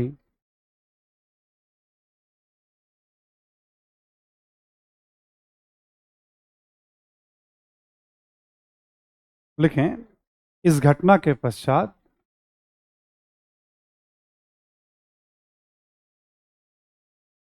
इस घटना के पश्चात ब्रिटिश सरकार ने बोस्टन बंदरगाह को बंद कर दिया। ब्रिटिश सरकार ने बोस्टन बंदरगाह को बंद कर दिया।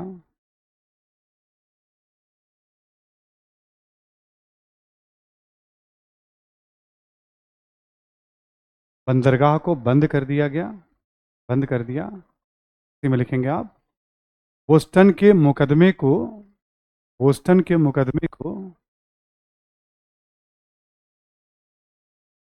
को ब्रिटेन स्थानांतरित किया गया। बोस्टन के मुकदमे को ब्रिटेन स्थानांतरित किया गया। ठीक है, ब्रिटेन ट्रांसफर किया गया बोस्टन के मुकदमे को। और बोस्टन एवं अमेरिका में ब्रिटिश सैनिकों की संख्या बढ़ाई गई। बोस्टन एवं अमेरिका में ब्रिटिश सैनिकों की संख्या बढ़ाई गई।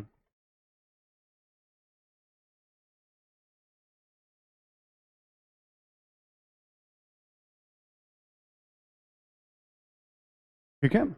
अब अंग्रेजों ने कहा कि भाई अब ऐसे नहीं बात बनेगी, अब ताकत से अब हमें इसको ठीक रखना है। ठीक, सरकार की कठोर कार्रवाई है ना। अब इसके बाद अगला पॉइंट लिखें आप, महाद्वीपीय सम्मेलन।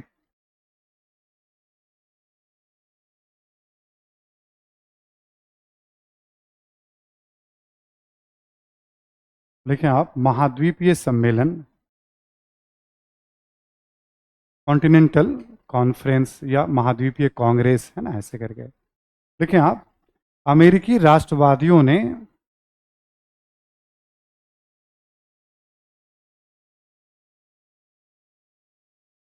अमेरिकी राष्ट्रवादियों ने 1774 में 1774 में फिलाडेल्फिया पेंसिल्वेनिया स्टेट में पड़ता है, ये फिलाडेल्फिया नॉर्थ में है, पेंसिल्वेनिया है ना। ठीक। अमेरिकी राष्ट्रवादियों ने 1774 में फिलाडेल्फिया में कॉन्टिनेंटल कांग्रेस का आयोजन किया, कॉन्टिनेंटल महाद्वीपीय कांग्रेस का आयोजन किया।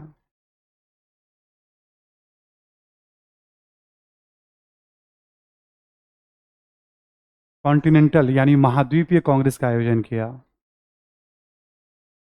और सरकार से सभी करों को रद्द करने की मांग की।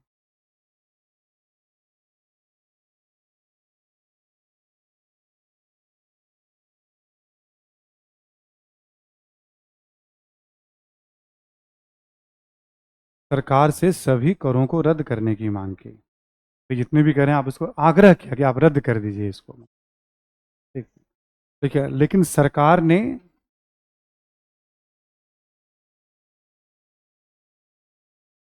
कठोर रुख अपनाया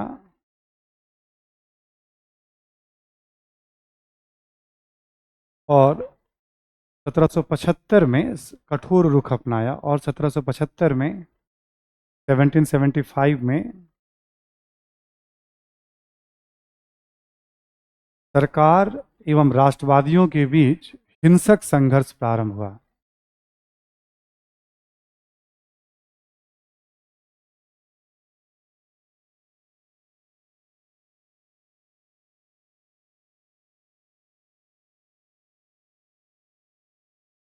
संघर्ष,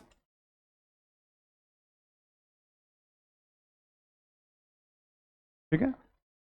एक जगह है लेक्सेंगटन करके है, वो भी लिखने की जरूरत नहीं है आपको। पहली बार वहीं पे हिंसक संघर्ष शुरू हुआ। ठीक। इसी में अगला पॉइंट लिखेंगे आप, महाद्वीपीय सम्मेलन में ही। देखिए, अमेरिकी राष्ट्रवादियों ने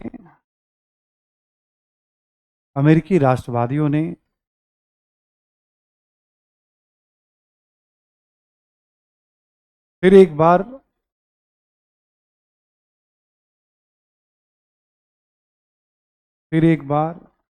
फिलाडेल्फिया में महाद्वीपीय सम्मेलन का आयोजन किया।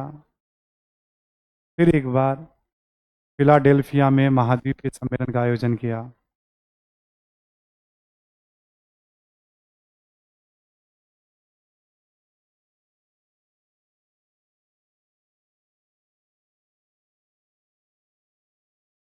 महाद्वीपीय सम्मेलन का आयोजन किया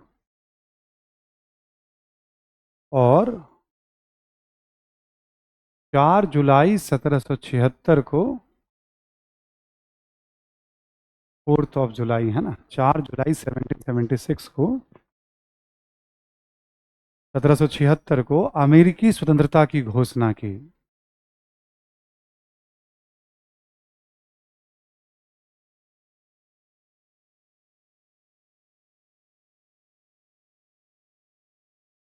लेकिन इस घोषणा पत्र पर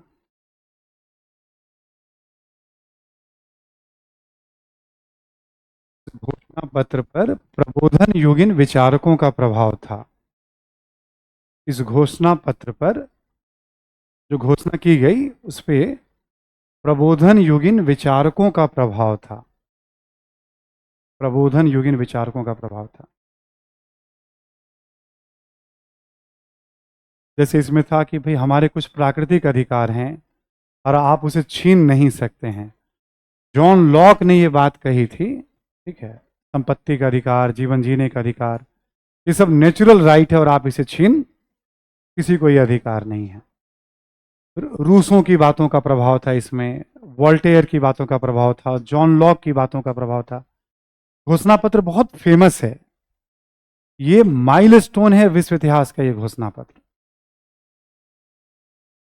और इसी में कहा गया था कि हम संप्रभुता जो है जनता में नहीं थी, इसी घोषणा पत्र में कहा गया था पहली बार। फिर संविधान में यह बात कही गई, हम संयुक्त राज्य अमेरिका के लोग ठीक है ना। हम ये निर्णय लेते कि हम अलग हैं और हम अपने भविष्य का निर्णय निर्माण खुद करेंगे हम। यानी संप्रभुता हम में नहीं थे। रूसों ने ये बात कही थी यूरोप के लिए कि संप्रभुता जनता में नहीं थे। तो उन्हीं हमने क्या कहा था, जब समस्या होती है ना तो विचारकों की बड़ी भूमिका होती है, फिर उनके बातों को ही इन्होंने इसमें लिखा घोषणा पत्र में। जेफरसन नामक एक नेता जो बाद में राष्ट्रपति में, उन्होंने तैयार किया था घोषणा पत्र को। तो प्रबोधन का प्रभाव आपको यहाँ घोषणा पत्र पे भी दिखेगा, प्रेरणा कारण में भी दिखेगा, आपको घोषणा पत्र पे भी दिखेगा। कभी शौक से पढ़ना चाहें तो पढ़ सकते हैं आप घोषणा पत्र को, क्योंकि एक विश्व इतिहास में एक बहुत बड़ी घटना मानी जाती है इस घोषणा पत्र को जारी करना। ये डेट भी याद रखिएगा, 4 जुलाई 1700। ये भी बहुत फेमस डेट है विश्व इतिहास का। ठीक, अमेरिका ने स्वतंत्रता की घोषणा की थी। एक पॉइंट और लिख लें आप, लिखें, ब्रिटिश सेना और अमेरिकी राष्ट्रवादियों के बीच संघर्ष जारी रहा।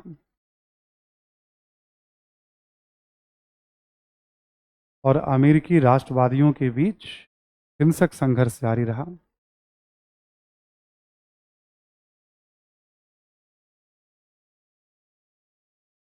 अंततः ब्रिटिश सरकार ने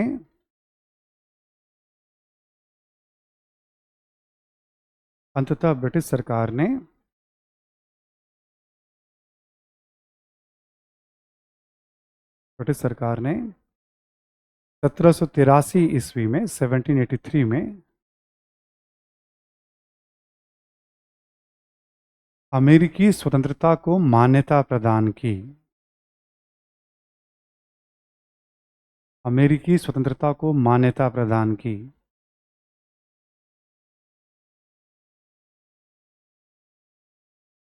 देखो क्या इसमें है, जैसे अब कोई बच्चा यदि वैकल्पिक विषय पढ़ रहा है, शुरुआती दौर है, तो मान लो लेक्सिंगटन की घटना और भी कई अलग अलग लड़ाइयाँ हैं, यॉर्क टाउन में कॉर्नवालिस का समर्पण, 83 में पेरिस की संधि, ये सब इंफॉर्मेशन पढ़ने होते हैं। ठीक है, उस समय ब्रिटेन का क्राउन कौन था, लॉर्ड नॉर्थ की सरकार थी। ठीक है, उसके पहले रॉकिंघम थे वहाँ एक प्रधानमंत्री, फिर टाउनसेंड की कर योजना। जैसे हम ऑप्शनल की तरफ जाते हैं ना, कुछ इन्फॉर्मेशन हम बढ़ा देते हैं, सारे नेविगेशन एक्ट के डेट वगैरह, ऐसे करके ना 25-30 इन्फॉर्मेशन बढ़ जाएंगे, इसमें इन्फॉर्मेशन बढ़ जाएंगे। कॉन्सेप्ट यही रहेगा, सामान्य अध्ययन में इन्फॉर्मेशन की कहीं कोई ज़रूरत नहीं है। समझ में आ रही है बात?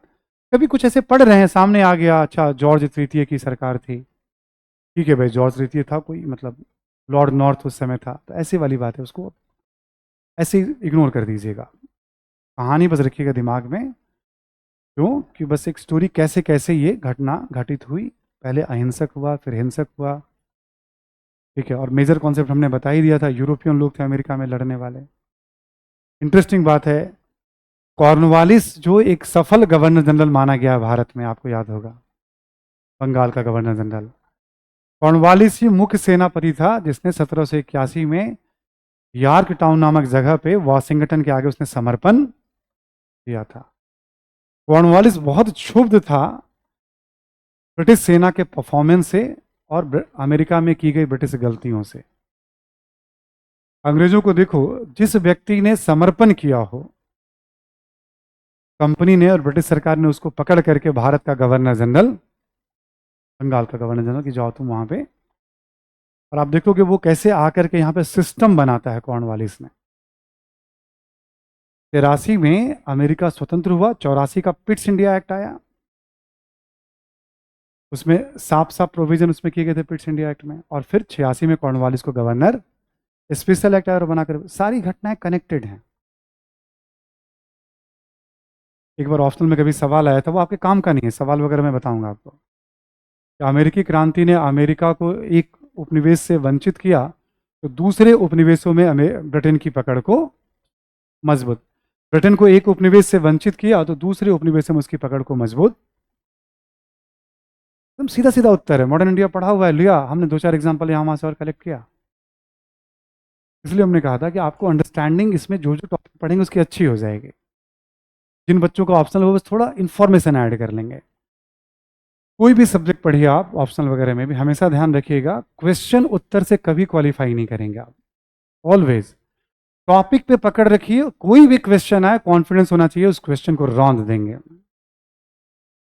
ठीक, इस क्वेश्चन का उत्तर कर लेंगे, इस क्वेश्चन का उत्तर कर लेंगे, उसे कभी क्वालिफाई नहीं करेंगे, ऐसे ही बेवकूफ बनते रह जाएंगे। टॉपिक ऐसे पढ़िए कि कोई भी क्वेश्चन आए तो हम उसका उत्तर करने की स्थिति में, और हम नहीं तो फिर कोई नहीं लिखेगा।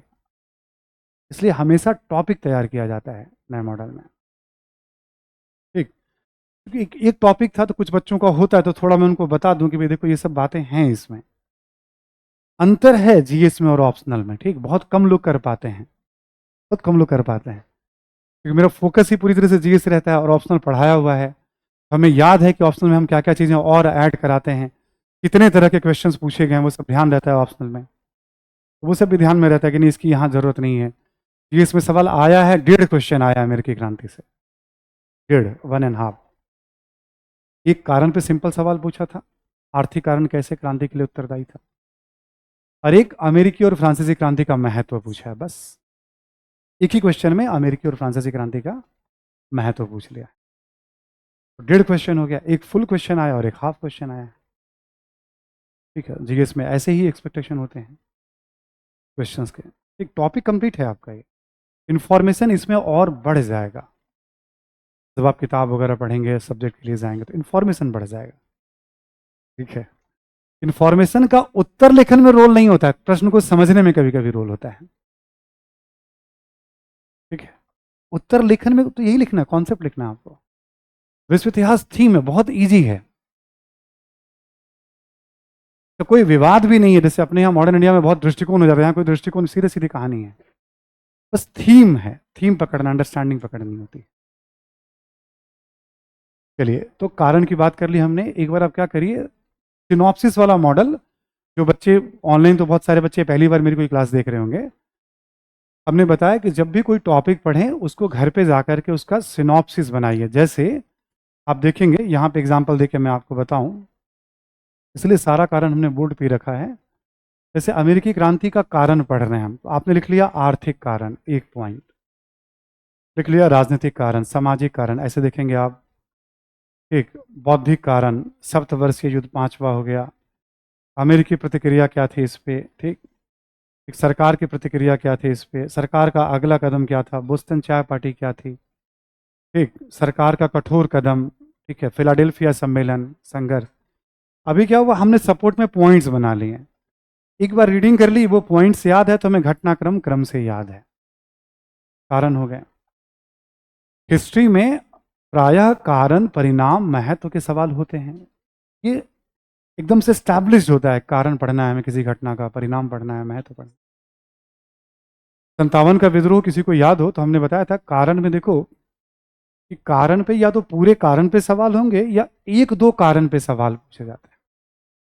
जैसे इसमें पूछेगा कि भाई ब्रिटेन की आर्थिक नीतियां या वाणिज्यवादी नीति किस सीमा तक अमेरिकी क्रांति के लिए उत्तरदायी, किस सीमा तक उत्तरदायी थी,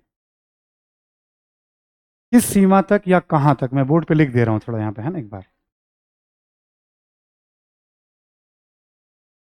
कारण से संबंधित प्रश्नों की बात कर रहे हैं हम लोग। जैसे ब्रिटिश आर्थिक नीति या वाणिज्यवादी नीति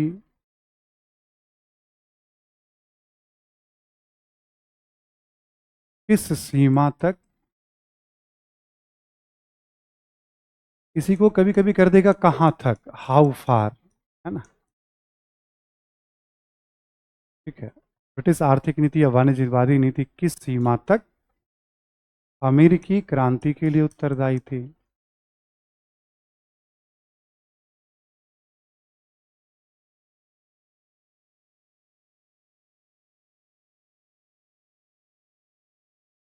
रिस्पॉन्सिबल थे।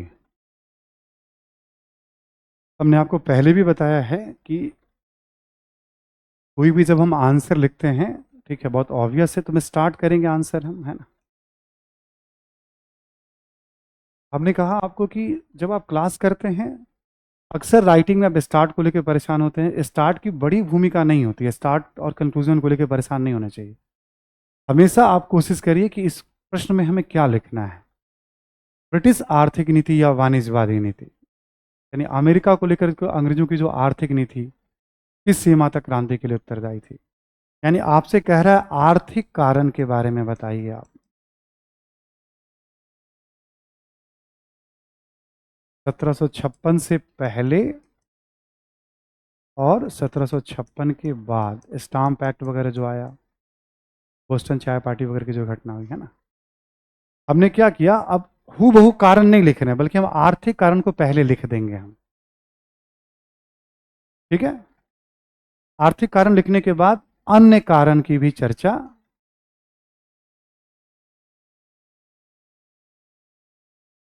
अन्य कारण की भी चर्चा कर देंगे। इसमें बौद्धिक कारण है, सामाजिक कारण है, संक्षेप में। जब आर्थिक और वाणिज्यवादी कह रहा है तो इसका कोई नियम नहीं होता कि हम कितना लिखेंगे, बट जो पूछ रहा है वो हाईलाइटेड है, यानी संभव हो तो 50% से ज्यादा अपने उत्तर में आप उसको महत्व आर्थिक कारणों को, बाकी कारणों को संक्षेप में कोशिश करिए कि एक पैराग्राफ या 2 पैराग्राफ में आप सबको पॉइंट्स में लिख करके समाप्त कर दें। किस सीमा तक उत्तरदायी थी? क्वेश्चन लिख लिया ना सभी ने? इसमें हमें आर्थिक कारण भी लिखने हैं और अन्य कारण भी लिखने हैं, फिर एक स्टार्ट हो जाएगा और एक निष्कर्ष हो जाएगा। कारण में से हमने उठाया, उस पॉइंट को हमने लिख दिया है ना।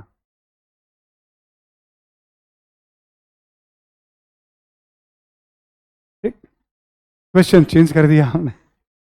ब्रिटिश आर्थिक नीति या वाणिज्यवादी नीति अमेरिकी क्रांति के लिए उत्तरदायी थी, अमेरिकी विद्रोह के लिए उत्तरदायी थी?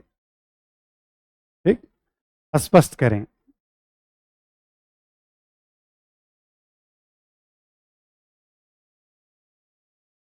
ठीक, तो इसमें अन्य कारण आपको लिखने की जरूरत, सीधे सीधे कह रहा है केवल कि आप बताइए आर्थिक नीतियां उत्तरदायी थी, ये नहीं पूछ रहा कहां तक। समझ में आ रही बात सभी को ना? ये वाला सवाल 2013 में यूपीएससी में एज इट इज पूछा गया है, जीएस में एज इट इज, एक बार मेंस में ये सवाल आ गया है। ठीक है, तो कारण इंपॉर्टेंट होता है। एक बार क्वेश्चन आ चुका है, फिर कभी आना होगा तो आएगा दूसरे रूप में, ऐसा नहीं कि एक बार आ गया तो दूसरी बार नहीं आता है। बस केवल हमने पूछने का तरीका बदल दिया तो उत्तर भी बदल गया आपका। ठीक है, तो ये हमेशा ध्यान रखिएगा। इसी बार मेंस में 2 सवाल पूछे गए हैं कहां तक करके। ब्रिटिश औद्योगिक क्रांति भारत में कारीगरी उद्योगों के पतन के लिए कहां तक उत्तरदायी? ठीक? एक सवाल और पूछा गया, आप देखिएगा कहां तक करके। इस बार 6 जो क्वेश्चन पूछेंगे उसमें हिस्ट्री का ये लोकप्रिय तरीका है पूछने का, कहां तक, यानी पहले वो बता दीजिए और फिर उसके बाद दूसरा कारण जो होता है वो बताइए। प्रश्न के अकॉर्डिंग ही लिखना चाहिए। जैसे अभी इसमें पूछा स्पष्ट करें, तो आपको केवल यही बताना, ये पूछा गया था यूपीएससी में, यहीं पे कह देता आप इस कथन से कहां तक सहमत हैं, तो दूसरा कारण भी बता दीजिए। यहां कर दे टिप्पणी करें तो दूसरा कारण भी बता दीजिए। हम लोग पहले भी चर्चा कर चुके हैं डायरेक्टिव्स को लेकर के। ठीक है, आप धीरे धीरे उसको यूज टू हो जाएंगे। अब मत सोचिएगा अभी मुझे डायरेक्टिव्स याद है कि नहीं है। ये सारा काम एक बार आपने समझा है, 2 बार समझा है, जब क्लासेस कंप्लीट होती हैं, मैं बार बार कहता हूं अगला 3-4 महीना बहुत इंपॉर्टेंट होता है आपके लिए, कैसे आप चीज़ों को समेटते हैं। हम लोग जो क्लास के साथ रायता फैला रहे हैं,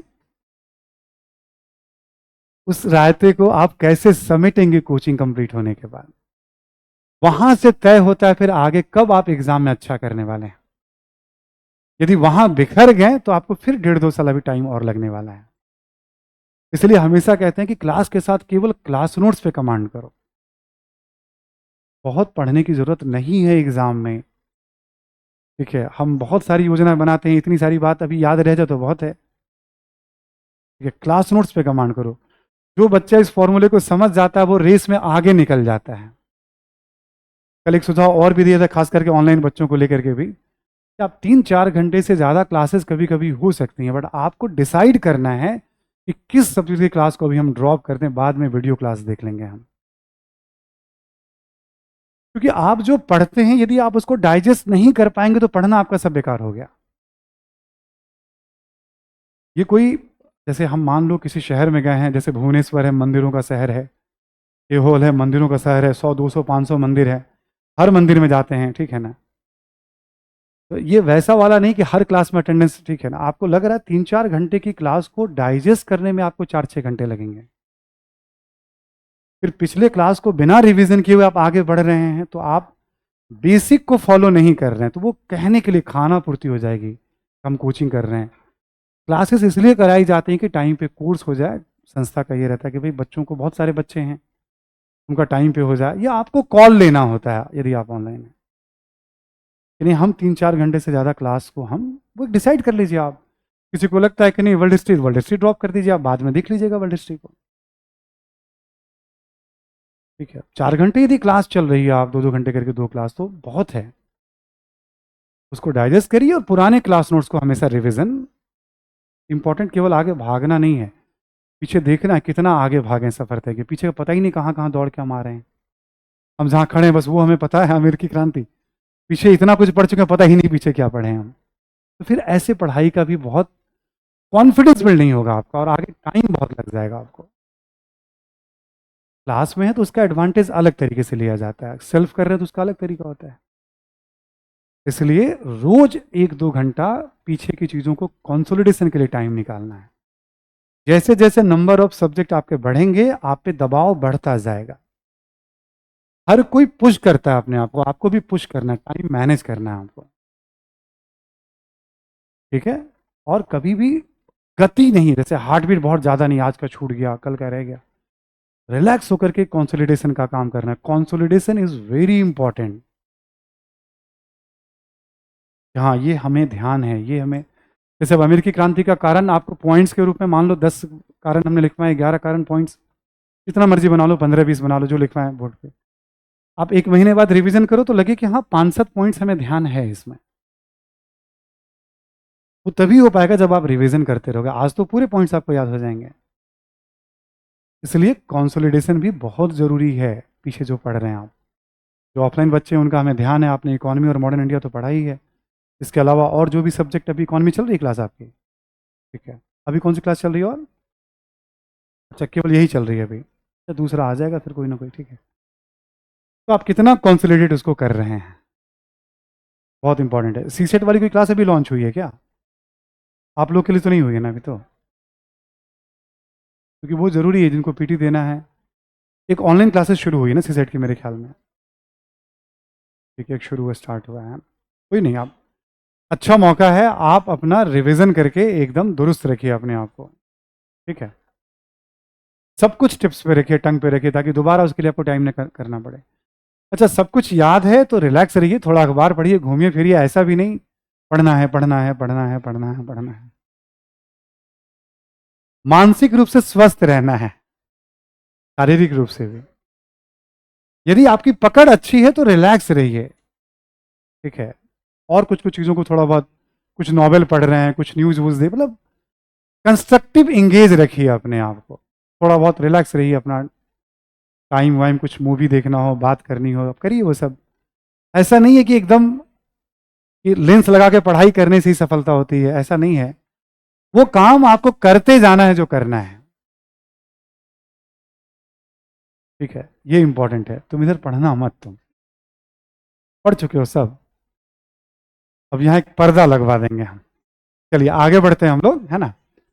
तो क्वेश्चन समझाए आपको, मान लो इसी में कुछ क्वेश्चन और आ जाए, सपोज ऐसे आ जाए कि सब, देखिए कि आप ऐसे पूछिएगा आपके कि भाई अमेरिकी क्रांति में देखेंगे हम कि असंतोष की पृष्ठभूमि लंबे समय से निर्मित हो रही थी। सप्तवर्षीय युद्ध ने उसे उभारने का कार्य, मान लो कारण है, इसको ऐसे पूछ लिया तो आप तब भी आपको कहानी पता है। प्रतिनिधित्व नहीं तो कर नहीं, यह नारा या यह सिद्धांत क्रांति के लिए किस सीमा तक उत्तरदायी था? थोड़ी बुद्धि लगानी पड़ेगी, कहीं से उत्तर नहीं तलाशना है आपको। पूछने के लिए कुछ भी पूछ सकता है इसमें से, जब बैठ के आप सोचेंगे थोड़ी बुद्धि लगानी पड़ती है इसमें, और कुछ है नहीं इसके अंदर। कारण यही है, पढ़ना यही है, लिखना इसी में से। भाई ठीक है, वो एक सिद्धांत की लड़ाई बन गई। उस लड़ाई ने कैसे स्टाम्प एक्ट का विरोध किया इस सिद्धांत ने, ठीक, इस सिद्धांत के कारण कैसे सीमा शुल्क का विरोध किया गया, बोस्टन चाय पार्टी की घटना हुई। यानी बेसिकली 56 के बाद जो चीजें बदली तो वही प्रतिनिधित्व तो करना ही तो है। ठीक, जब अमेरिकी क्रांति हो रही थी 1765 से 1783 के बीच में, तब भारत में क्या हो रहा था? 65 में इलाहाबाद की 2 संधियां की गई थी, आपको याद होगा। बक्सर युद्ध के बाद द्वैत शासन शुरू हुआ था। 73 का रेगुलेटिंग एक्ट आया था, 81 का संशोधनात्मक अधिनियम आया था। ऐसे आप देखेंगे। फिर प्रथम मराठा युद्ध हुआ था, दूसरे मैसूर युद्ध हुआ था, पहला मैसूर युद्ध हुआ था इस बीच में, जब ये संघर्ष चल रहा था। तो घटना उधर घट रही है, इधर हम इसको कनेक्ट कर रहे हैं, हम देख रहे हैं। अमेरिकी क्रांति ने भारत को किस प्रकार प्रभावित? यदि यूपीएससी को बहुत मस्ती करनी होगी आपसे तो ऐसे कुछ सवाल वो, तो आपको लगेगा कि पढ़ के नहीं होता, वो बुद्धि का टेस्ट होता है कि हम जब पढ़ते के समय कितना जागरूक होकर पढ़ रहे थे हम। इसकी पढ़ाई थोड़ी होती है, इसका उत्तर थोड़ी, बस समझना होता है इसको। ऐसे सवाल भी आते रहते हैं जो हम टॉप लेवल के सवाल कहते हैं।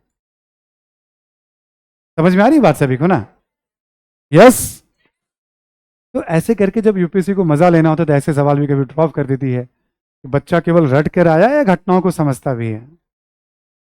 हमेशा वो आपको थिंकिंग कंप्यूटर वाले उसमें रखेगी। वो एक सोचने वाला जो प्रतिस्पर्धी छात्र होता है उस रेस में आपको बनाए रखेगी। उसको हमेशा सोचने वाला कलेक्टर चाहिए, जिसकी थोड़ी मेमोरी भी अच्छी हो, याद भी तो करनी है इतनी सारी बातें। ऐसे करके सवाल और भी बन जाएंगे इसमें, तो ऑटोमेटिक सॉल्व हो जाएगा। आपको कुछ भी एक्स्ट्रा एफर्ट नहीं डालना। अभी और भी पॉइंट देखने वाले जिसका भारत पे क्या प्रभाव पड़ा। ठीक, चलिए ये तो घटना हो गई। अब इस घटना का महत्व ऐसे हो जाता है ना, इसलिए पढ़ना पड़ जाता है कि अमेरिका पहला उपनिवेश है स्वतंत्र होने वाला। आगे जितनी भी आज़ादी की लड़ाई चलेगी, शायद ही कोई सी आज़ादी की लड़ाई होगी जो अमेरिका से प्रेरणा ग्रहण ना करे। इसलिए विश्व इतिहास में टर्निंग पॉइंट हो जाता है। एक तो ये रीजन हो गया। दूसरा रीजन क्या हो जाता है इसमें, इस समय जो संविधान बनेगा वो दुनिया को रास्ता बताने का काम करेगा, पथ प्रदर्शन का काम करेगा। उसके कई ऐसे विचार हैं जो आज भारतीय संविधान या दुनिया के देशों पे आप उसका प्रभाव देखेंगे, महसूस करेंगे। विश्व को प्रभावित करने वाली घटना। इसी में एक सवाल उठता है, जो सवाल आएगा नहीं बस समझने के लिए, कि अंग्रेज क्यों असफल रहे अमेरिका पर नियंत्रण बनाए रखने में? असफलता के कारण क्या थे? छोटे मोटे 5-7 रीजन है, वो लिख लीजिए आप, फिर महत्व पे आ जाएंगे। लिखें आप, अंग्रेजों के असफलता के कारण।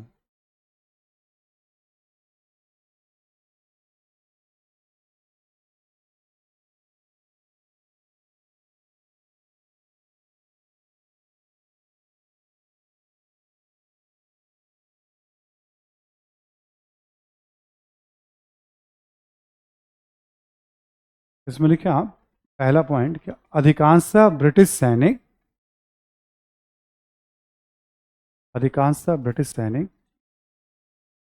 अमेरिकी स्वतंत्रता संघर्ष को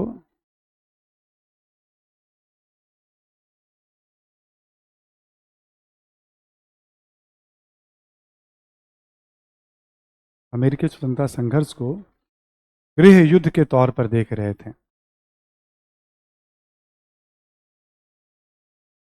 गृह युद्ध, सिविल वॉर के तौर पर देख रहे थे। मतलब वो मानते थे ये अपनी लड़ाई है, आपस की लड़ाई है। वो शत्रु मान के बहुत हमला नहीं कर रहे थे वो भी। इसमें काफी नुकसान हो सकता था अमेरिका वालों को, ये प्रूव्ड है ये बात।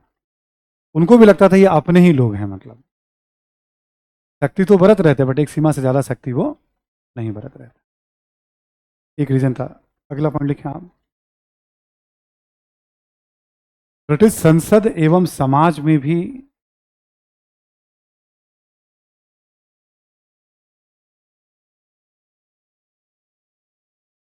संसद एवं समाज में भी अमेरिका के समर्थन में आवाज उठाई जा रही थी। अमेरिका के समर्थन में आवाज उठाई जा रही थी।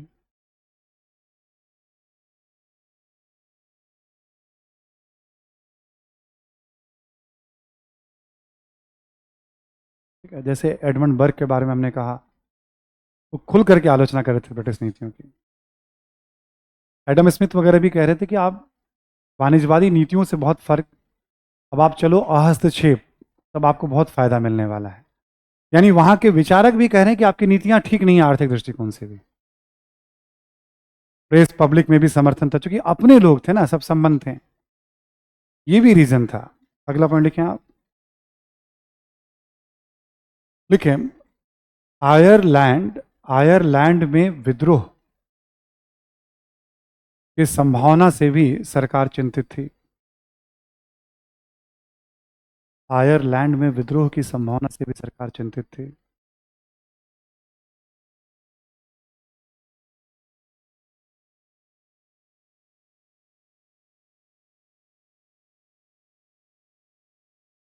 नेक्स्ट लिखें, जो कि बहुत इंपॉर्टेंट कारण है, लिखें आप कि स्पेन, फ्रांस,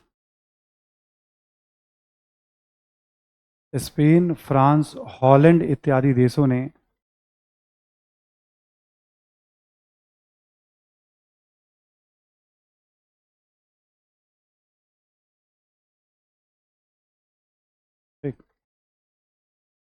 देशों ने अमेरिकी स्वतंत्रता संघर्ष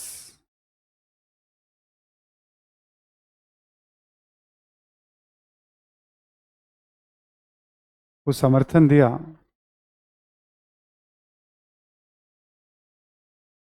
और ब्रिटेन का विरोध किया।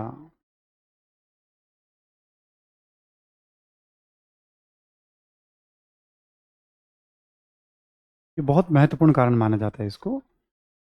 ये सारे देश चूंकि परेशान थे अंग्रेजों, सब एकजुट हो गए, 3-4 देश थे, और ब्रिटेन से अमेरिका को सप्लाई ही नहीं होने दी हथियार या संसाधन वगैरह के। और ये लोग अमेरिकी राष्ट्रवादियों को हथियार, संसाधन वगैरह उपलब्ध, ठीक है, ये लोग हथियार, संसाधन वगैरह उपलब्ध कराते थे। ठीक, कभी आप बिपिन चंद्रा वाली किताब पढ़ेंगे तो 1770 और 80 का दशक अमेरिका के लिए मतलब ब्रिटेन के लिए संकट का दशक था। भारत, अमेरिका और यूरोप के संदर्भ में यह बात कही जाती है। उसमें एक लाइन लिखा हुआ, कभी आप नोटिस करिएगा, कभी दोबारा आप पढ़ेंगे, आप में से किसी ने कभी कोई क्वेश्चन भी लिख के दिखाया था मुझे। संकट का दशक था। कैसे? मराठों से युद्ध, मैसूर से युद्ध, अमेरिका में संघर्ष और यूरोपीय देशों से ब्रिटेन का युद्ध। 4-4 मोर्चे पे अंग्रेज और ज्यादा मोर्चे पे फंसे हुए। संकट का दशक था। ठीक, ऐसा लिखा हुआ किताबों में। तो ये बहुत महत्वपूर्ण कारण था। हमने बस एक लाइन में लिखा है, इसके ही बहुत सारे डायमेंशन बन जाते हैं। नेक्स्ट पॉइंट लिखें आप, लिखें अमेरिकी राष्ट्रवादियों की छापामार युद्ध शैली,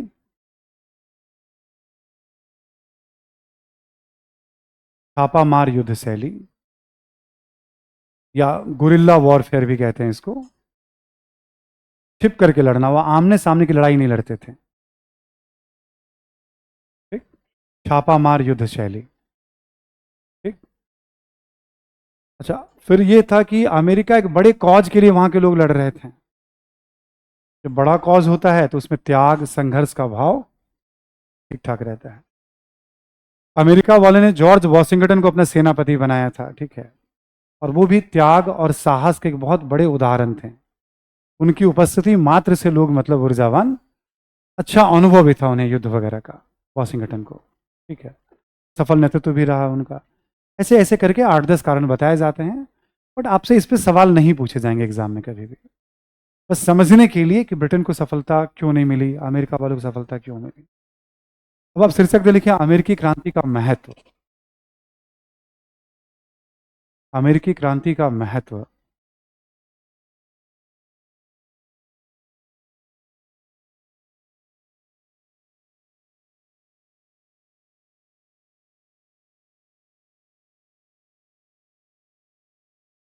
अब देखो, महत्व की जब बात होती है ना, तो यहाँ पे राजनीतिक दृष्टिकोण से देखोगे, राष्ट्रवाद के दृष्टिकोण से और शासन व्यवस्था के दृष्टिकोण से, खास करके कुछ अर्थव्यवस्था के दृष्टिकोण से, ये सब डायमेंशन, आधुनिक राजनीति के दृष्टिकोण से, आधुनिक अर्थव्यवस्था के दृष्टिकोण से। मेरा थीम क्या, हम लोग आधुनिक विश्व इतिहास को पढ़ रहे हैं। इस घटना ने आधुनिक विश्व को कैसे प्रभावित, अमेरिका को तो किया ही किया। देखिए आप, पहला पॉइंट, अमेरिकी क्रांति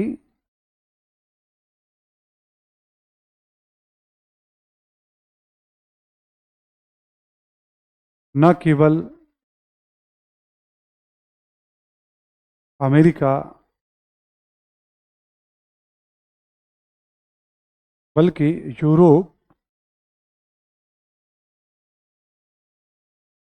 यूरोप एवं विश्व इतिहास के संदर्भ में भी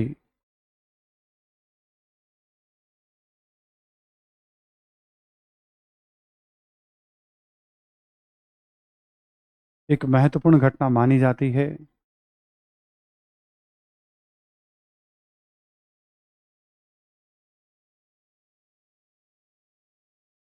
महत्वपूर्ण घटना मानी जाती है। अगला पॉइंट लिखें, राष्ट्रवाद के दृष्टिकोण से देखें।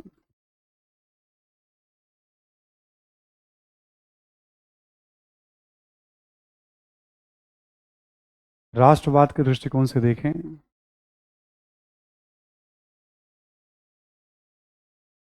तो अमेरिकी स्वतंत्रता संघर्ष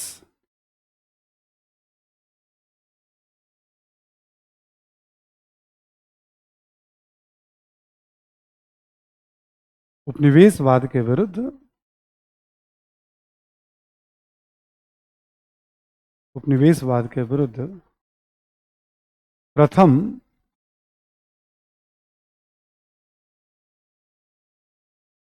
प्रथम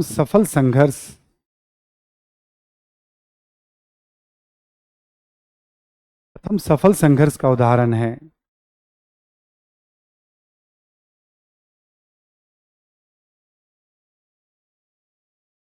देखिए, आगे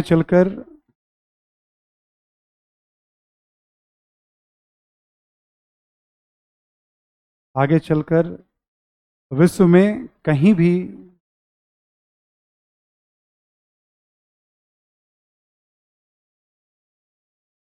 राष्ट्रीय आंदोलन का संचालन किया गया।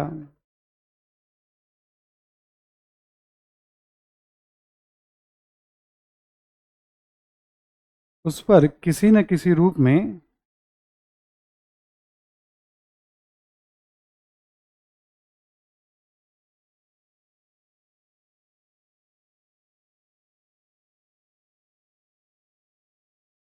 किया गया, उस पर किसी न किसी रूप में अमेरिकी क्रांति का प्रभाव दिखा।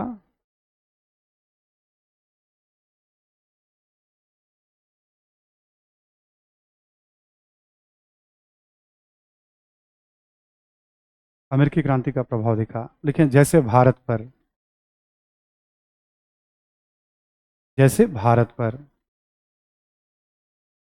ठीक, भारत में आज़ादी की लड़ाई बहुत बाद में चली है। हम लोग मान लें आज़ादी की लड़ाई मोटे तौर पे 1900 ईस्वी के बाद हम मान लें अपना, या 1885-80 से मान लें हम लोग, है ना। बहुत बाद में, अमेरिका से लगभग 100 साल के बाद, फिर भी हम कांग्रेस का नाम ले रहे हैं, हम नारा दे रहे हैं, हम उन्हीं अधिकारों के लिए लड़ रहे हैं, स्वतंत्रता समानता के नाम पे लड़ रहे हैं। 100 साल का अंतराल है, फिर भी हम देखेंगे, हम उन नागरिक अधिकारों के लिए संघर्ष कर रहे हैं जो अमेरिका कर रहा था। चाहे वो मुद्दा हो, या वो संघर्ष का तरीका हो, या कांग्रेस का नामकरण हो, या संविधान के विकास का विरोध हो, आप जब ऑब्जर्व करेंगे तो आपको प्रभाव कई रूपों में दिखाएगा, जबकि समय का काफी लंबा अंतराल है, बहुत बाद में हुआ।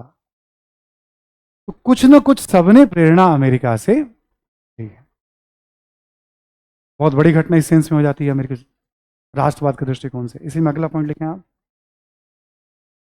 अमेरिकी स्वतंत्रता संघर्ष ने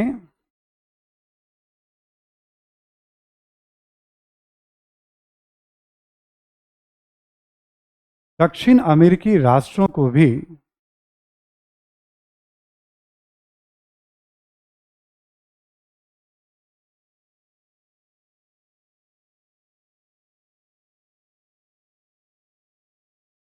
अमेरिकी स्वतंत्रता संघर्ष ने दक्षिण अमेरिकी राष्ट्रों को भी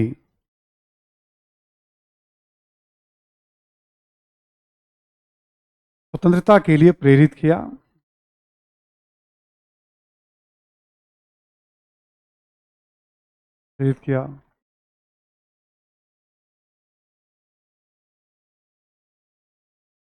और 1823 तक 1823 तक अधिकांशतः दक्षिण अमेरिकी राष्ट्रों को भी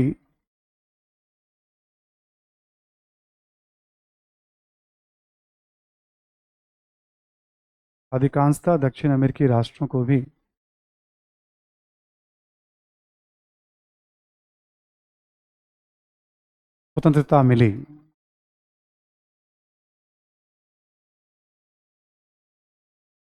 अब जैसे स्पेन और पुर्तगाल का नियंत्रण था मैक्सिमम, अमेरिकी आज़ादी के बाद ब्राज़ील में, है ना, वेनेजुएला में, बोलिविया में, इन सब देशों में भी, पेरू में आज़ादी की लड़ाई शुरू हो गई। दक्षिण अमेरिका में भी एक तो अमेरिका सपोर्ट भी कर रहा था, ठीक है, एक तो अमेरिका सपोर्ट भी कर रहा था, क्लियर ना। इधर देखो ना, छोड़ो ना उसको, तुम लोग लगा रहेगा, ठीक है ना। एक तो अमेरिका सपोर्ट भी कर रहा था, क्लियर ना सभी को, प्लस दूसरा अमेरिका से प्रेरणा भी कि जब अमेरिका ऐसा कर सकता है, रहने वाले यूरोपियन। अच्छा, दक्षिण अमेरिका में भी यूरोपियन लोगों ने स्पेन और पुर्तगाल को चुनौती दी, वहां पे भी सेम कहानी है, लैटिन अमेरिका के भी। तो अब देखो, अमेरिकी क्रांति न केवल अमेरिका बल्कि तुरंत लैटिन अमेरिका में भी 30-40 वर्षों के भीतर। आपको याद होगा राममोहन राय के बारे में, कभी 1823 में दक्षिण अमेरिका में स्वतंत्रता संघर्ष की सफलता पर उन्होंने भोज का आयोजन, याद है, नेपल्स वाले मुद्दे पे दुखी हो गए थे और दक्षिण अमेरिका के मुद्दे पे उन्होंने भोज का, ये वही घटनाक्रम सब चल रहा है। कहाँ राममोहन राय, कहाँ अमेरिका, कहाँ यूरोप, कैसे दुनिया आपस में सब कनेक्टेड होती है घटना, ये वही क्रम चल रहा है। समझ में आ रही है बात सभी को। एक लास्ट पॉइंट और लिख लें आप राष्ट्रवाद पे, बाकी इस पे महत्व जारी रखेगा। देखें आप कि अमेरिकी स्वतंत्रता संघर्ष ने, स्वतंत्रता संघर्ष और राष्ट्रीय आंदोलन ने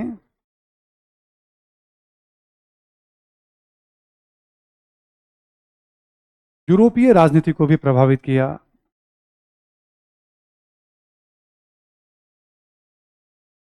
राजनीति को भी प्रभावित किया।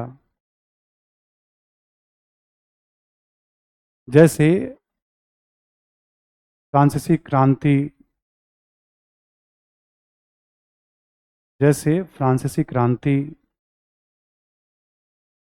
ये भी हम लोग पढ़ने वाले हैं अगले टॉपिक में ना। जैसे फ्रांसीसी क्रांति, इटली एवं जर्मनी का एकीकरण,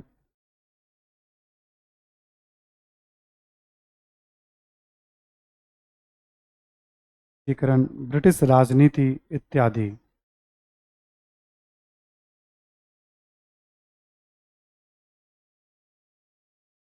ब्रिटिश राजनीति इत्यादि, है ना, ये अभी आगे पढ़ने वाले हैं हम लोग। तो हम देखेंगे कि अमेरिका ने कैसे यूरोप में हलचल मचा दी।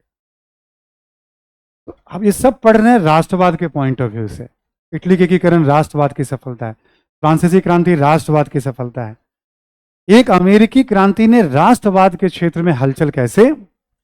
अभी तो आधुनिक राजनीति की बात और नहीं कर रहे हैं, तो कल ये बातचीत जारी रहेगी, आधा घंटे में आपका कंप्लीट हो जाएगा।